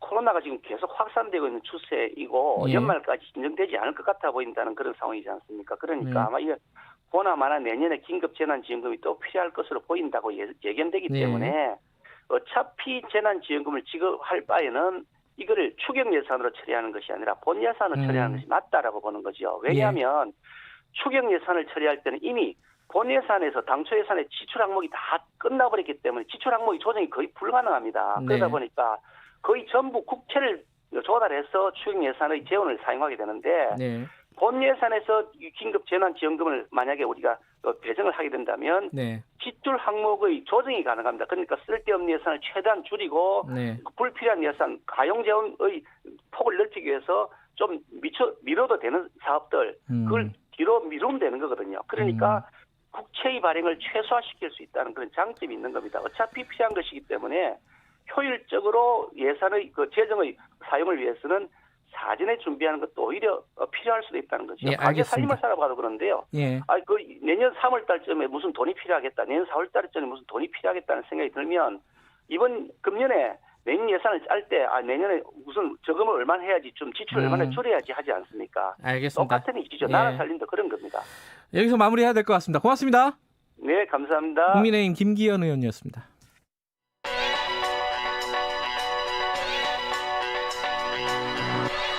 최강시사 김수민의 눈. 네, 김수민 평론가 나와 계십니다. 안녕하세요. 반갑습니다. 아까 선거 얘기를 하다가 말았는데 선거 얘기는 양쪽 얘기가 완전히 달라가지고 뭐라고 반응을 해야 될지 좀 난감해요. 이럴 때 평론가가 필요하다고 보시면 되겠습니다. 자, 필요하신 분이 왔습니다. 자, 여론조사 지금 서울시장 선거 관련된 여론조사가 뭐가 나왔는데 말하지 말라 그래 나왔다면서요? 공표 금지? 왜 그런 거예요? 어제 실컷 보도가 됐는데 뒤늦게 공표 금지 결정이 내려졌습니다. 이 여론조사를 할 때에 표본 할당을 하지 않습니까? 지역별로 안배를 하는데 여기서 착오가 있었다라고 하는 거예요.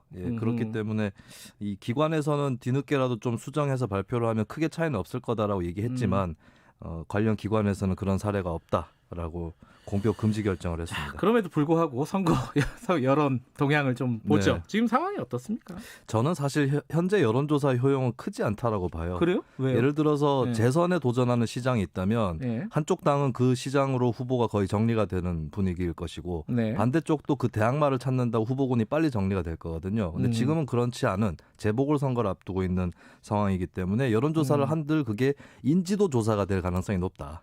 이렇게 볼 수 있겠습니다. 아까 이제 여론조사 그 조사는 발표를 못하지만 어쨌든 박영선 장관이나 우상호 의원 이분들이 이제 선발주자 여당에서는 그렇죠. 어떻습니까 지금 상황이? 박영선 장관은 한때 대통령 열성 지지층한테 비토를 받았던 약점이 있는데 최근에 장관 되고 나서는 그런 것들이 많이 불식이 되긴 했었어요. 그리고 장관이다 보니까 뭐 국회의원에 비해서는 설화라든지 논란 이런 거에 많이 휩싸이는 게 적죠. 그런 것이 좀 장점이 될 것 같고 경제시장을 원하는 시민들이 많은데 중소벤처기업부 장관이다. 이런 것도 강점이 될 것 같습니다. 다만 열성 지지층 호응 언제까지 유지될 수 있을까? 막판 드라마, 역전 드라마 희생양이 되진 않을까? 이런 우려는 아직까지 남아있다고 볼 수 있고요. 우상호 의원은 86세대 의원으로서 그중에서도 가장 이력이 앞서 있는 의원입니다. 원내대표도 했었고요. 그렇죠. 하지만 근래에 이제 86세대에 대한 견제, 눈총 이런 것들이 또 있기 때문에 그 점은 좀 약점으로 작용할 것 같습니다. 86세대를 비판하는 시각들이 좀 요새 많이 나오고 있어요. 그렇습니다. 민주당은 그렇고 국민의힘 쪽에서는 뭐 일단 떠오르는 사람 중에 보면 나경원 의원은 인지도가 높아서 좀 떠올라요, 그죠? 네, 오세훈 전 시장 같은 경우 포기를 하면서 나경원 전 의원 쪽으로 인지도가 높기 때문에 확 쏠리는 분위기고요. 그리고 박영선 장관하고 비슷한 게 한때는 당내 비주류 같았는데 현재로서는 주류적이다 이미지가 잡혀 있는 것은 있습니다. 다만 원내대표 지내면서 강경투쟁 지휘를 했었죠. 그것 때문에 중도층 무당층 쪽의 외연 확장 이 부분에 대해서는 좀 한계가 있어 보이는 게 있고요. 그리고 최근에 뭐 자녀 입시 문제 이런 걸로 걸려 있지 않습니까? 아직도 수사 중인가? 그죠? 네, 그거 결론은 나와봐야 알겠지만은 이게 문제 자체가 좀 논란이 될 수 있고 뭐 조국 교수처럼 살지 않았다라고 얘기를 하는데 상대방이 조국 교수가 서울시장으로 출마하는 건 아니기 때문에 그런 거는 좀 난점이 될 것 같습니다. 그리고 이해운 전 의원 또 떠오르고 있는데 경제 전문가 이미지는 분명히 있어서 강점이라고 볼 수 있겠고요. 다만 총선에서 낙선을 했는데 서울시장 될 것인가 이런 것은 좀 극복해야 될 것 같습니다. 근데 뭐 지금까지 나왔던 사람들은 말씀하신 분들은 다 인지도가 높은 사람인데 네. 다크호스는 없어요 이번에? 여당에서는 박주민 의원이 단연 꼽힐 것 같고요. 추미애 장관 불출마가 된다면 더더욱이나 검찰개혁 이슈라든지 이런 중첩되는 부분이 있어서 박 의원 쪽으로 쏠릴 가능성이 있습니다. 인지도도 낮다고 볼 수가 없겠고요. 다만 부담이 되는 거는 이제 세월호 참사 문제를 계기로 국회의원이 됐는데 이 문제 해결에 좀 진척이 있어야 발걸음이 더 가벼워질 거다라고 하는 게 있겠죠. 그리고 국민의힘은요? 국민의힘은 윤희숙 의원하고 조은희 서초구청장이 다크호스로 떠오르는 것 같습니다. 윤희숙 의원 같은 경우는 논리적으로 여당에 대적한다. 라고 하는 이미지, 뭐 부동산 문제라든가 여기서 지지층 내에서는 승자로 꼽히고 있는데, 근데 조금 밖에서 봤을 때는 과거의 국민의힘 의원과의 차이는 뭘까? 이런 부분은 좀 확장성에서는 아직은 의문이 있는 것 같고요. 조은희 구청장은 또 행정가를 원하는 서울 시민들의 여론에는 부합하는 그런 나름대로 행정가로서의 능력은 인정받고 있다라는 장점은 있는데 강남 지역 단체장이기 때문에 강북 지역에서는 또 어떻게 볼 것인가 이게 관건이 되겠죠. 자, 금태섭 후보 얘기를 해야겠어요. 딴 분들은 좀 약간 다음에 얘기하고 금태섭 후보가 갑자기 이렇게 치고 나왔어요, 그죠? 이거 어떻게 될 것 같아요? 포지션 잡는 게 관건인데요. 금태섭 의원이 얼핏 중도 포지션 같은데 정책적으로는 오히려 진보에 가깝단 말이죠. 근데 금전 의원이 걸려 있는 담론이 두 가지가 있습니다. 둘 다 시민 후보론인데 한쪽은 거대 양당에 대항하는 시민 후보론이고요. 제3 후보론이죠. 한쪽은 범야권 단일 후보론이거든요. 이 두 가지의 큰 차이가 국민의힘이 연대 대상인가라는 점인데 두 가지가 화합될 가능성이 별로 없어 보입니다. 그렇다면 금전 의원이 두 가지 길 중에 한 가지를 명확하게 선택해야 된다. 이것부터 시작을 해야 될 것 같아요. 어디로 선택할까요? 저는 명분 실리를 다 따져봤을 때 국민의힘과 연대하는 시나리오에 대해서 예를 들면 극단적인 상황일 수 있는데 퀴어 퍼레이드에 참여했던 금전 의원과 국민의힘에서 만약에 차별금지법을 강하게 반대하고 집회에서도 발언했던 이해운 의원이 나온다.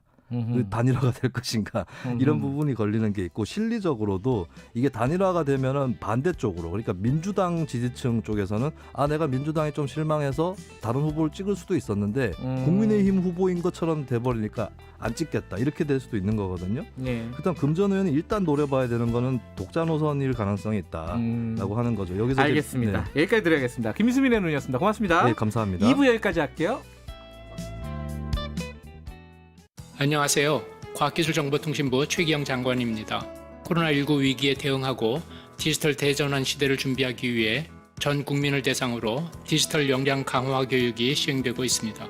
스마트폰, 태블릿 PC 등 기본적인 디지털 교육부터 모바일 뱅킹, 온라인 예매와 같이 생활에 밀접한 디지털 활용까지 누구나 쉽고 편리하게 받을 수 있는 디지털 역량 교육, 지금 바로 참여하시길 바랍니다.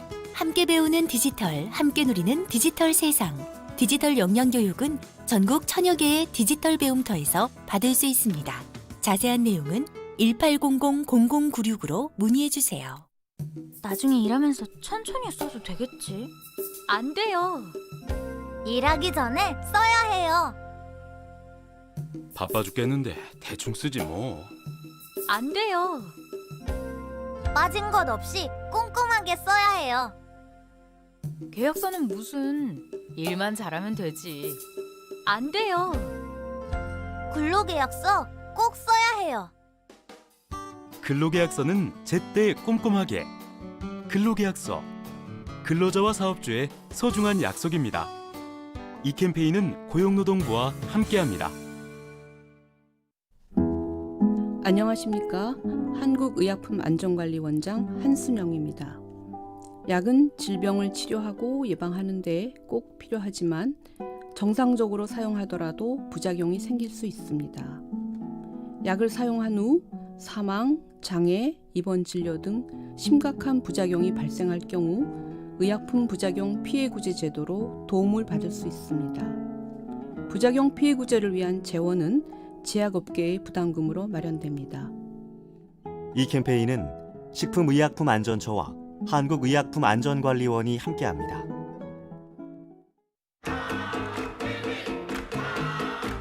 요즘 속 터지고 답답한 뉴스만 머리가 아프다. 아이고 지끈지끈해 그런 사람들 있지 않습니까? 그러면은 주진우 라이브 들으시면 저희가 정리 잘 해드릴 테니까 걱정 마시고요. 자, 일로 오십시오. 주진우 라이브. 코로나 시대 시사 매일 오후 5시 5분 주진우 라이브.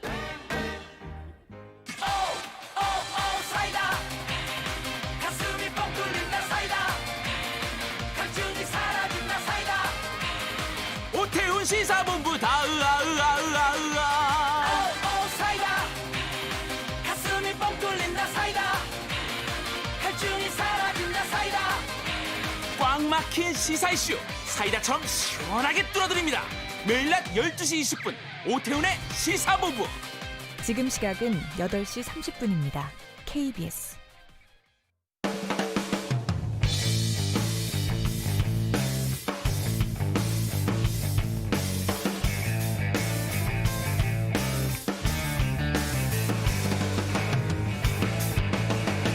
김경래의 최강 시사.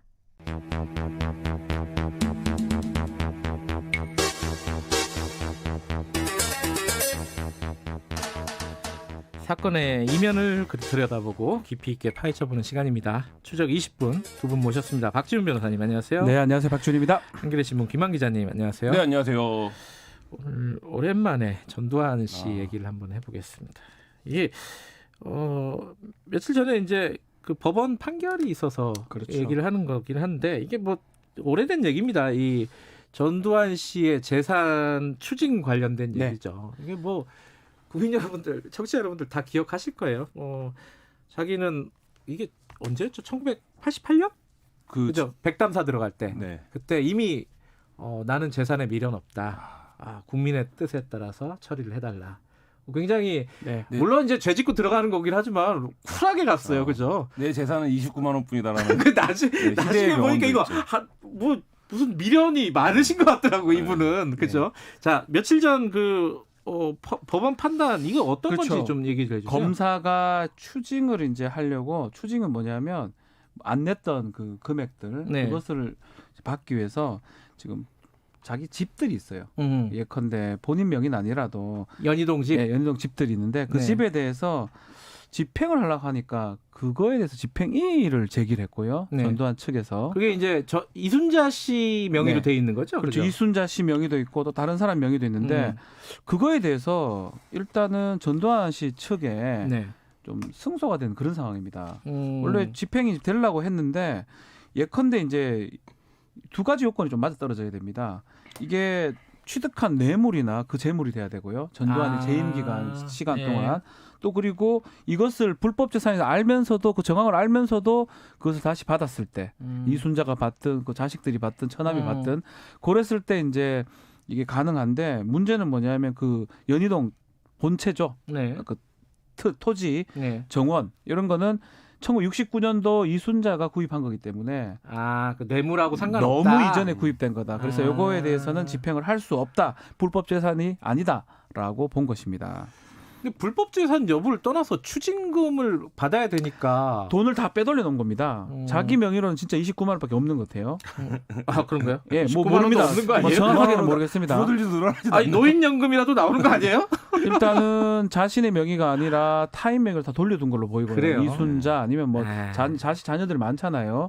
근데 이제 이른바 전두환 몰수법에 따라 가지고 불법 재산이고 그 불법 재산을 알면서도 증여라든지 받았을 때 추징이 가능하도록 지금 해놨는데 그걸 지금 통과한 겁니다. 지금 상황상으로는. 어쨌든 그 법원이 이거는 추징 압류할 수 없다 이렇게 그렇죠. 해버린 거고.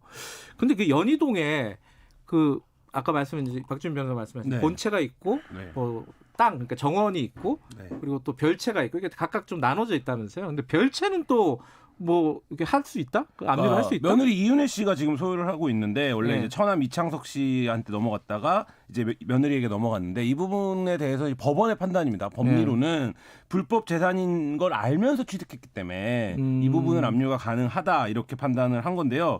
사실 뭐 뒤에서도 말씀을 드리겠지만 저는 개인적으로 이런 식으로 판단하는 경우를 거의 못 봤습니다. 그러니까 왜냐하면 전두환 씨가 연희동 자택을 헌납하겠다라는 약속을 이미 2번이나 했어요. 그렇죠. 그러니까 88년도에 했고 지금 말씀하신 것처럼 백담사 갈 때 했었고 기억하시겠지만 2013년도에 뭐 시효가 만료된다 이래갖고 막 논란이 있었습니다. 그래서 맞아요. 이때 국회에서 특별법을 만들어서 시효를 연장한 건데 이때 장남 전재국 씨가 기자회견을 통해서 이 집을 포함해서 가족 친척의 재산을 마련해서 그 추징금을 납부하겠다라고 이미 약속을 했어요. 그러니까 이 부분에 대해서는 이미 본인 당사자들이 그렇게 헌납을 하겠다라고 말뿐이었긴 하지만 약속을 했던 상황인데 이거에 대해서 오히려 법원이 그 추징금을 납부해야 되는 대상자들에게 유리하게 이미 납부하겠다고 했던 재산인데 판단을 한 건데 뭐 어떻게 봐야 될지 좀 납득이 좀 안 되긴 합니다. 법적으로요. 그렇죠. 누가 이렇게 얘기했어요. 내가 전 재산을 다 이게 추징금이라든가 예를 들어 세금을 안 냈다 그러면 내가 전 재산을 요걸 우리 집을 팔아갖고 하겠다라고 약속을 했는데 실제로 안 해요. 그러면 그거 어떻게 할 수 있는 방법이 있어요? 4인 간의 계약이라면 모르겠는데 이거는 사실은 대국민 약속. 공인이라 또 볼 수도 없지 않나 싶어요. 전제국시나 이런 말은 막 해도 되는 거네요, 그러면. 막 하면 안 되는데 법원에서는 그런 걸 갖고 이렇게 법적으로 구속하기는 좀 어렵지 않았나. 그러다 보니까 아주 기계적으로 한 것 같아요. 이 별채 같은 경우는 괜찮다 그러고 별채는 압류가 가능하다. 왜 그 이후에 취득한 거고 불법 재산인 걸 알면서 취득한 거기 때문에 된다고 해놓고요.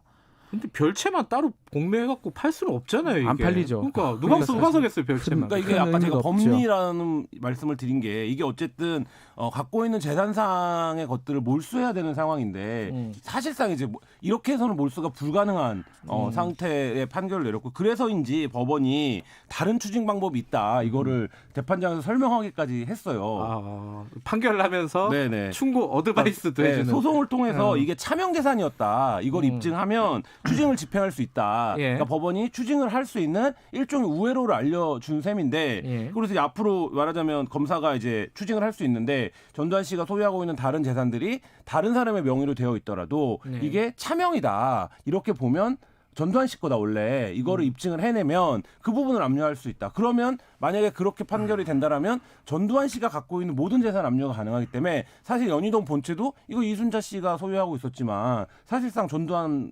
거다라는 거를 소송을 통해서 입증을 해낼 수만 있다면 다 압류가 가능하다. 이런 이제 일종의 우회로를 제시를 한 거죠. 그러면 이제 검찰은 어떻게 할 겁니까? 이게 뭐 이건 상소를 하는 겁니까? 항고를 하는 이게 겁니까? 이제 고등법원에서 지금 한 거거든요. 대법원에 항고를 합니다. 결정에 대한 불복은 항고라고 표현합니다. 판결에 대한 결정이니까. 예, 결정에 대한 불복을 할 걸로 보이고 특히 하나는 뭐 이겨놨으니까 어쩌면 하나는 괜찮은데 본체 부분은 대법원에서 항고를 통해서 다툴 거로 생각이 들고 다만 글쎄요 이제 차명 부분 그 입증을 하면 우회로 알려줬었긴 해. 그 부분 볼 것 같은데 그것도 검토를 할 것 같아요. 실소유자는 전두환이었다. 사실 근데 요번에 그 압류를 할 수 있니 없니 요 재판도 있지만은 그 전에 전두환 씨가 재산과 관련해 가지고 제기했던 소송들이 꽤 있어요. 그죠?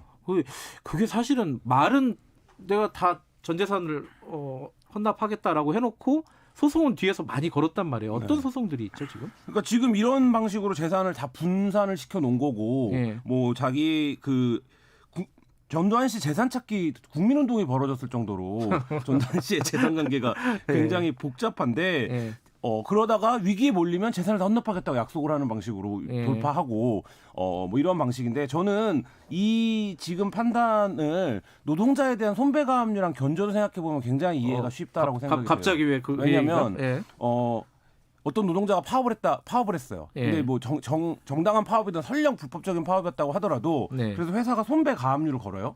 그러면 뭐 20억, 30억씩 개인들한테 거는데 회사에 다니기 이전에 재산을 압류를 한 거냐? 그걸 받아들일 수 있겠냐? 만약에 그러면 그 불법 파업을 하기 전에 벌어들이는 소득에 대해서는 인정하지 않을 거냐?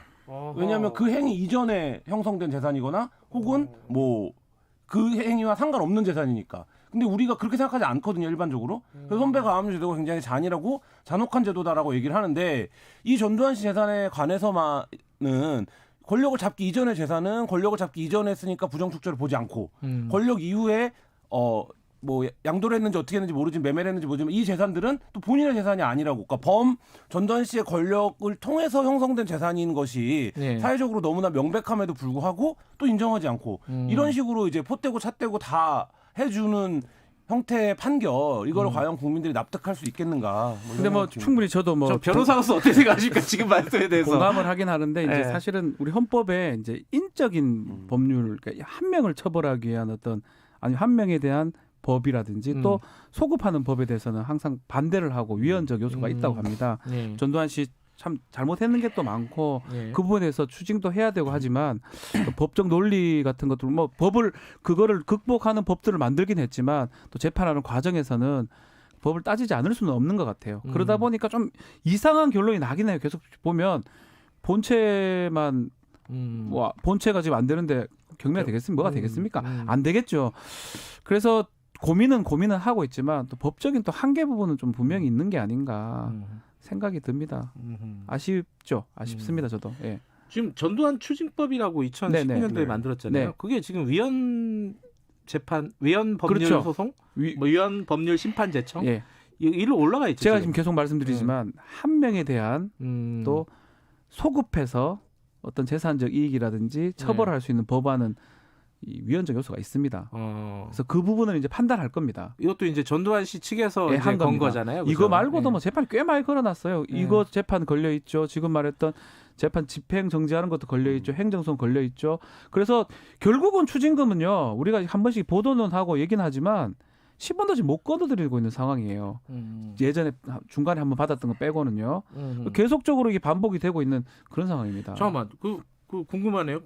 어느 정도 남았어요? 원래 한 2천억 넘었었잖아요. 2천억 넘었었는데 예. 991억 정도 지금 그럼 남아 한 1,000억은 있어요. 1,000억은 받았네요. 네, 받아낸 건데 근데 지금 이제 남은 재산을 받으려면 차명 다른 사람 명의로 돼 있는 재산이 전두환 씨 거다라는 걸 입증해 오면 된다라는 게 재판부가 알려준 우회로거든요. 근데 이게 또 상당히 오래 걸릴 겁니다. 어렵겠죠. 그게 다 알아서 법적으로 숨겨놨을 그렇죠. 텐데. 네네. 어렵기도 하고 뭐 인정된다고 하더라도 오래 걸릴 거고 그렇다라고 하면 사실상 이번 결정으로 이게 연유동 저택이 왜냐면 상징적인 재산이라고 그렇죠. 봤거든요. 제가 사고 싶더라고요. 돈만 있으면. 네, 위에서 보니까 굉장히 좋더라고요, 집이. 근데 이 부분에 대해서 법원이 이렇게 판단을 했기 때문에 남은 이제 추징금 환수 절차가 굉장히 좀 장기화되거나 지연되거나 혹은 어떤 법적인 추동력을 좀 잃을 가능성도 지금 있습니다.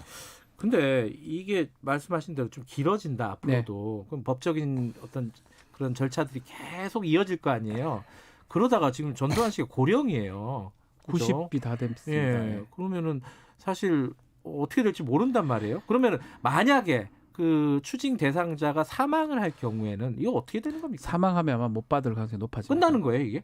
뭐 끝난다고 얘기하기는 그렇지만 만약에 그때도 차명인 게 뭐 입증이 된다 그러면 뭐 가능성은 있지만 만약에 환수 의무자로 표현하거든요. 예. 사망을 하게 된다면 못 받지 않아요. 그래서 사실은 시간에 쫓기는 상황인데 점점점 재판이나 이런 게 어려워지고 있고 저는 좀 쉽지는 않다 생각이 듭니다. 이 와중에 전두환 씨는 세금도 안 내고 있다면서요? 이것도 뭔 얘기예요, 이게? 전두환 씨가 2010년부터 5년 죄송합니다. 5년 연속 고액산업자 명단에 포함이 되고 있는데요. 왜 안 내지? 이거는 29만 원밖에 없으시니까. 아, 그런가요? 뭐 왜 그런지 모르겠습니다. 근데 이게 체납액이 지금 9억 7,400만 원이에요. 그러니까 1년 새에 한 5천만 원이 늘었다고 하는데 이것도 사실 일반인이 10억씩 세금을 안 내면 버틸 수 있겠습니까? 5년 동안이나 그렇게 누적으로. 근데 이 부분에서 전두환 씨가 버젓이 골프도 치러 다니고 뭐 이런 상황들이 목격이 되는데 사실 이 전두환 씨의 재산에 대한 추징이 이런 국민적인 요구나 사회적 합의 수준에 비해서 실제 집행으로 들어가면 굉장히 기술적인 방해나 혹은 좀 기계적인 어떤 논리에 멈춰 있는 게 아닌가. 이게 이제 이 지방세 체납에서도 좀 드러나는 게 아닌가 싶습니다. 근데 이게 참 그 감정상으로라든가 뭐 아까 이제 노동자들 손배 가압류 말씀하셨는데 그런 거랑 비교하면 형평이라든가 뭐 이런 부분들은 좀 문제가 있고 좀 화가 나고 이런 것도 사실이긴 한데 법적인 건 또 달라가지고요. 그렇죠. 참 법 어려워요. 그죠? 세금도 안 내고 막 아무것도 안 내요. 지금 보면 답답하죠. 저도 막 이거 어떻게 이렇게 이럴 수가 있나 무슨 뭐 5년 연속 지금 체납을 하고 있는 상황이거든요. 그러니까 뭐 국가에 뭐 이거 돈이라도 이런 건 안 하겠다는 뜻으로 보입니다. 그럼에도 불구하고 법에서 어떻게 할 수 있는 부분들이 그렇게 많지는 않은 것 같아요. 다행히 전두환 씨가 굉장히 건강한 것 같아서 아마 소송이 계속되지 않을까. 전두환 씨 슬로건이 정의사회 구현이었잖아요. 전두환 씨한테 정의사회가 어떤 건지 한번 정부가 보여주면 돈은 좀 내야 될 거 아니에요. 돈이 없다는데 왜. 좀 답답한 일입니다. 어쨌든 법적인 판단도 기다려야 되겠고 아까 뭐 우회로를 알려줬다 그러니까 그 부분도 검찰에서 그렇죠. 좀 자세히 좀 들여다 차명이다. 요거만 입증하면요. 들여다 봐야 될 것 같습니다. 오늘 여기까지 듣죠. 고맙습니다. 감사합니다. 자, 박지훈 변호사, 한겨레 신문 김한 기자였습니다. 지금 시각은 8시 44분입니다. 이 시각 교통 상황입니다. 중앙고속도로 지선 김해 방향으로 물금 부근 2km 구간 사고 여파로 밀리고 있습니다. 수도권 제일순환고속도로 일산에서 판교 방향으로도 김포요금소 조금 못 간 곳에서 사고 나서 자유로부터 정체가 되고 있고요. 용인 서울고속도로 서울 방향으로는 서수지에서 서판교까지 정체고요. 경부고속도로 서울 방향으로 북천안과 수원 부근 죽전휴게소에서 판교까지 정체고 금토분기점에서 반포 쪽으로도 밀리고 있습니다. KBS 교통정보센터에서 이승미였습니다.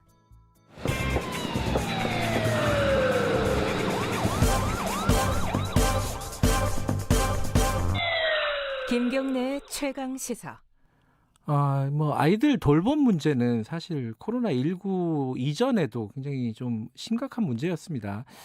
19 이후에는 그게 더 극단적인 형태로 드러나고 있죠. 지금 어린이집 2단계 올라가면서 어린이집 서울 같은 경우에는 다 지금 휴업을 하게 된 상황이고 아이들을 보낼 데가 없는 거죠. 그런 상황에서 공백이 생기게 되고 이게 아주 뭐랄까 극단적인 상황은 뭐 인천에서 발생한 초등학생들 이른바 라면 형제 이런 얘기들 기억하실 겁니다. 그 사건. 그런 사건들로 이어지는 경우도 있죠. 근데 그 와중에 지금 초등 돌봄 교실 운영을 학교가 해야 되냐, 교육부가 해야 되냐, 지자체가 해야 되냐 이 논란이 또 벌어지고 있습니다. 이런 얘기들 돌봄 문제 어떻게 봐야 될지 오늘은 정치하는 엄마들 강미정 활동가와 함께 이 얘기 좀 나눠보도록 하겠습니다. 강미정 활동가님 안녕하세요. 네, 안녕하세요. 지금 초등 돌봄 교실 있잖아요. 이게 네. 학교에서 운영을 하잖아요. 그죠? 예. 근데 뭐가 문제라서 뭘 어떻게 하겠다는 거예요? 지금 논란이 뭡니까? 예, 그 학교에서 이루어지고 있었는데요. 이게 2004년부터 계속 운영되었던 건데 실질적으로 법적 근거가 없어서 제도적 안정성이 약하다 보니까 이번 올 5월에 교육부에서 초중등 교육법 개정안을 발의해서 그 돌봄을 학교 사무로 규정하는 법안을 발의했는데 그게 3일 만에 철회가 됐습니다. 네. 그리고 그 이후에 이제 여당과 그 강민정 의원이 발의한 법안이 이제 계속 지자체 이관 쪽으로 하는 그 법안이 나왔는데 그때부터 지금 논란이 커지고 있는 건데요. 지금 네. 그러니까 현재로서는 학교 사무라는 거죠, 이게? 지금은 교육부가 주관 부서로서 각 예. 시도교육청이 책임 주체인 것입니다. 학교 돌봄이라는 것은. 교육청이 네. 이제 책임지고 있다. 네. 근데 그거를 지금 네. 지자체로 바꾸자는 거예요, 그러면은? 민주당 쪽 안은? 예. 지금 그거를 이제 지자체로 이관하자. 그 책임 주체와 운영을 그 학교의 사무가 아닌 네. 지자체로 옮기자라고 하면서 지금 논란이 커지고 있습니다. 근데 지자체로 옮긴다고 하면은 뭔가 이유가 있을 거 아니에요? 뭐 지자체로 옮기면 뭐가 좋으니까 지자체로 옮기자 이랬을 건데 네. 어떤 이유를 들고 있는 거죠? 그게 이제 교원단체 쪽에서는 아이들이 좀 더 다양한 어떤 경험을 할 수 있다는 면에서 뭐 마을 돌봄에 대한 환상으로 그 지역 돌봄으로 가야 된다라고 하고 있는데 사실 어떤 학부모들이 느끼는 거는 학교라는 공교육에 대한 신뢰가 있고 그 학교 안에서 돌봄이 이루어지기를 바라고 있거든요. 네. 그래서 이거를 또한 이제 논의가 계속 치닫다 보니까 이게 책임 소재를 두고서 공방이 이루어지고 있는데 사실 아이들 입장에서 봤을 때는 아이들이 학교에 있으면 당연히 아이들이 학교에 있을 때는 학교가 아이를 돌봐야 되고 마을에 있을 때는 지자체의 돌봄이 있어야 되고 그런 건데 지금은 그 아이들에 대한 논의는 빠진 채 이걸 운영 주체에 대한 떠넘기식으로만 지금 논의가 이루어지고 있어서 우려스럽습니다. 근데 교육청이 지자체로 이렇게 넘기려고 하는 게 이게 뭔가 골치가 아파서 그런 거예요? 이유가 있을 거 아닙니까? 그 부분에 대해서는 사실 정부 차원에서도 그 초중등 교육법을 발의했을 때부터 이 공적 돌봄을 학교가 갖고 가야 된다는 걸 누구보다 더 잘 알고 있거든요. 2016년부터 이걸 학교 사무로 규정하려는 법적 근거를 마련해 오려고 했는데 계속 어떤 교육은 보육이 아니다라는 주장하에 어떤 교원단체의 압박으로 인해서 계속 무산되었던 상황입니다. 교원단체라고 하면은 뭐 교총이나 전교조 말씀하시는 겁니까? 네네네. 그쪽은 이거 학교 업무 아니다, 교육청 업무가 아니다 이렇게 얘기를 하고 있는 거예요? 네네네. 교육이라는 거에 보육은 있을 수 없다. 그다음에 이제 학교 사무는 교육이라는 거는 학교의 수업과 뭐 평가 그러니까 어떤 정규 교육 과정 안에서만 이 교육으로 인정할 수 있다라는 논리로 계속 이 돌봄을 학교 안의 업무로 보지 않으려고 하는 시도가 있습니다. 근데 어차피 학교 안에서 이게 진행이 된다 하더라도 실제로 네. 아이들을 돌보는 선생님들은 교사들이 아니라 돌봄 전담사 아니었습니까? 그렇습니다. 지금 돌봄 전담사 사실 어떤 그 용어 자체도 참 문제가 있다고 보는데 참 아이들을 대하는 입장에서 다 똑같은 교사라고 생각하는데 예. 그 전담사 분들께서 이 업무를 해오셨고 네. 그 행정 업무가 과도하다는 어떤 의견들이 있는데 그거는 어떤 전담 인력을 뽑으면서 해결해 나가야 되는 문제가 있는데 이걸 갑자기 어떤 운영 주체를 지자체로 넘겨라 하는 식으로 하는 거는 어떤 수용자인 아이들과 학부모의 의견을 전혀 반영하지 않은 네. 입장이라고 생각합니다. 근데 지자체로 운영 주체를 넘기면요. 그러면 네. 지금은 이제 학교 교실에서 애들이 주로 방과 후에 이렇게 돌봄 교실들이 운영이 되잖아요. 예. 그러면은 교실에서 더 이상 못 하는 거예요? 그러니까 이제 교실은 이제 거의 공간만 빌려준다는 거죠. 공간만 빌려주고 사실은 그 안에서 이제 지자체가 운영자가 되면은 만약에 학교에 그 상황에서 뭐 사고가 일어났을 때 그거에 대한 책임이 이제 학교에는 없다 이런 식으로 어떤 안전성의 문제도 생길 수가 있고 그다음에 여전히 부모들은 어떤 공적 돌봄에 대한 신뢰가 있고 학교라는 안전한 공간에 대한 그 기대가 있는데 이 지자체가 만약에 지자체로 어떤 책임이 넘어가면 이게 민간 위탁으로 100% 이어지거든요. 네, 그 부분에서 발생하는 어떤 공공성을 담보할 수 없는 여러 가지 사건과 문제들이 일어날 것이 분명하기 때문에 이 지점을 강력하게 지금 반대하고 있습니다. 그러니까 말하자면 민간 위탁이라고 하면은 쉽게 말하면 뭐 용역업체나 이런 데서 그렇죠. 진행을 할 가능성이 높다는 거죠. 네네네. 그건 전혀 공공성이 담보되지 않는 형태고 또 그게 이제 입찰 형식으로 이루어지다 보면은 어떤 질 낮은 돌봄이 들어올 수도 있고 아무래도 그 위탁이라는 건 사업이지 않습니까? 그러니까 이윤 추구나 실적이 우선이 되다 보면은 그 안에서 여러 가지 뭐 부실한 문제가 터져날 수 있고 이거에 대해서 왜 강하게 우려하는 거냐면 이미 어떤 그 국공립 어린이집의 문제나 아니면 사립 유치원의 비리 문제를 너무 많이 겪었기 때문에 그 지금도 매일 터지는 게 뭐 아이들 뭐 학대 사고 문제가 계속 기관에서 일어나고 있는 것은 어떤 공공성이 담보되지 않는 그 문제에서 비롯됐다고 볼 수 있습니다. 그런데 이게 그 교사들 얘기를 들어보면요. 이게 지금 말씀하셨듯이 이제 공식적으로는 자기들 업무가 아니잖아요. 그런데 아까 말씀하신 뭐 행정 사무도 그렇고 그 책임 소재도 결국 공간이 학교에서 벌어지 있으니까 학교에서 뭔가 책임져야 될 것 같고 뭐 이런 부분들 때문에 아예 운영 주체를 좀 넘기는 게 더 효율적인 거 아니냐. 안 그래도 좀 과도한 업무 때문에 선생님들 힘든데 이거 자기들 업무가 아닌 것까지 이렇게 신경 쓰게 하는 게 맞느냐? 교육에 전념해야 되는 건데 이렇게 말씀을 하신단 말이에요. 여기에 대해서는 어떻게 생각하십니까? 그거 굉장히 시대착오적인 생각 같습니다. 시대착오적이다. 사실, 네네. 어떤 측면에서요? 교육이라는 거에서 그러니까 학교의 역할이 무엇이냐라고 질문을 했는데 최근에 학부모 네트워크라는 단체에서 한 달 전에 학부모 1,500명을 대상으로 설문을 했는데요. 학교의 역할이 무엇이라고 하냐는 질문에 교육과 돌봄과 복지라고 응답한 비율이 60%였습니다. 그러니까 이제 교육이라는 걸 단지 그리고 또 아이들이 학교 안에서 보고 듣고 느끼는 게 모두 교육이지 않습니까?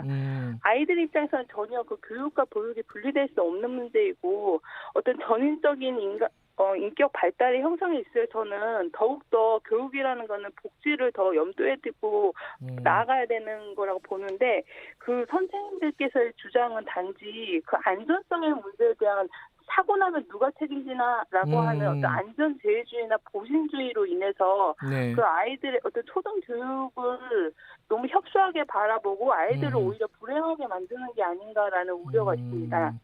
그러면 지금 정치하는 엄마들 쪽에서는 이거는 네. 학교 교육청 사무로 계속 가져가야 된다 이런 입장이신 거죠? 그러면은? 네, 그렇죠. 그리고 절대 이걸 지자체 이관으로 할 수는 없고 당연히 이건 학교 공교육 기관인 학교에서 책임을 져야 된다.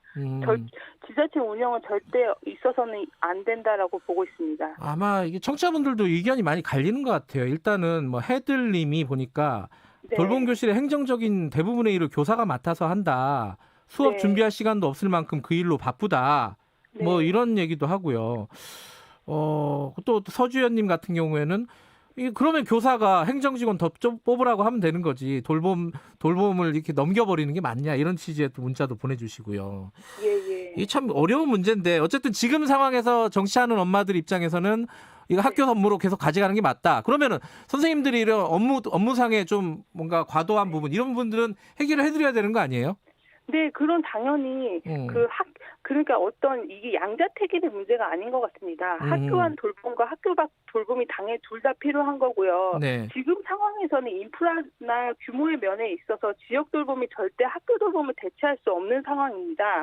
그런 가운데서 지금 그 학교 안 돌봄의 내실화를 다지기 위해서 방금 같이 그런 어떤 사무에 어떤 부담이 있다면 인력과 어떤 예산을 배치해서 해결해 나가야 되는 문제고 또 어떤 보육교사의 어떤 그 안정된 직업이 결국에는 어떤 돌봄의 질, 사람이 하는 일 아니지 않습니까? 예. 그러니까 돌봄의 질을 확보하기 위해서는 그 돌봄 노동자의 어떤 처우가 당연히 개선돼야 되는 문제고 그러기 위해서 어떤 사무를 더 많은 역량을 강화해서 어떤 교사들의 업무를 경감하는 방향에서 어떤 보육 전담사들하고의 어떤 업무의 어떤 절충이 이루어지는 가운데서 아이들도 안전하게 학교 안에서 돌봄이 이루어지고 더 다양한 프로그램과 어떤 신체 활동의 어떤 즐거움 같은 걸 누릴 수 있는 돌봄이 이루어진다면 너무 좋을 것 같고요. 예. 네. 지금 뭐 선생님이 잘못했든 뭐 돌봄 교사가 잘못했든 뭐가 됐든 간에 누가 잘못했든 간에 이게 아이들 돌봄이라는 영역이 이게 애물단지처럼 여기저기로 옮겨 다닌다는 것 자체가 좀 슬픈 일이네요. 그렇죠? 네, 정말 그 너무 안타까움입니다. 서로 하겠다, 아이들 위해서 우리가 이걸 맡겠다라는 게 아니고, 네네. 학교 사무가 아니다, 뭐 이런 말 나올 때부터 좀 의아스럽고. 알겠습니다. 네, 그렇습니다. 저희들이 나중에 선생님들 입장도 한번 들어볼게요. 오늘 말씀 감사합니다. 네, 감사합니다. 정치하는 엄마들 강미정 활동가였습니다. 김경래의 최강기사 오늘 여기까지 하죠. 참 아이들 돌봄이 이런 식으로 취급받는다는 것 자체가 저도 좀 기분이 안 좋네요. 그죠? 엄마들 참 마음이 씁쓸하시겠습니다. 내일 아침 7시 20분에 다시 돌아옵니다.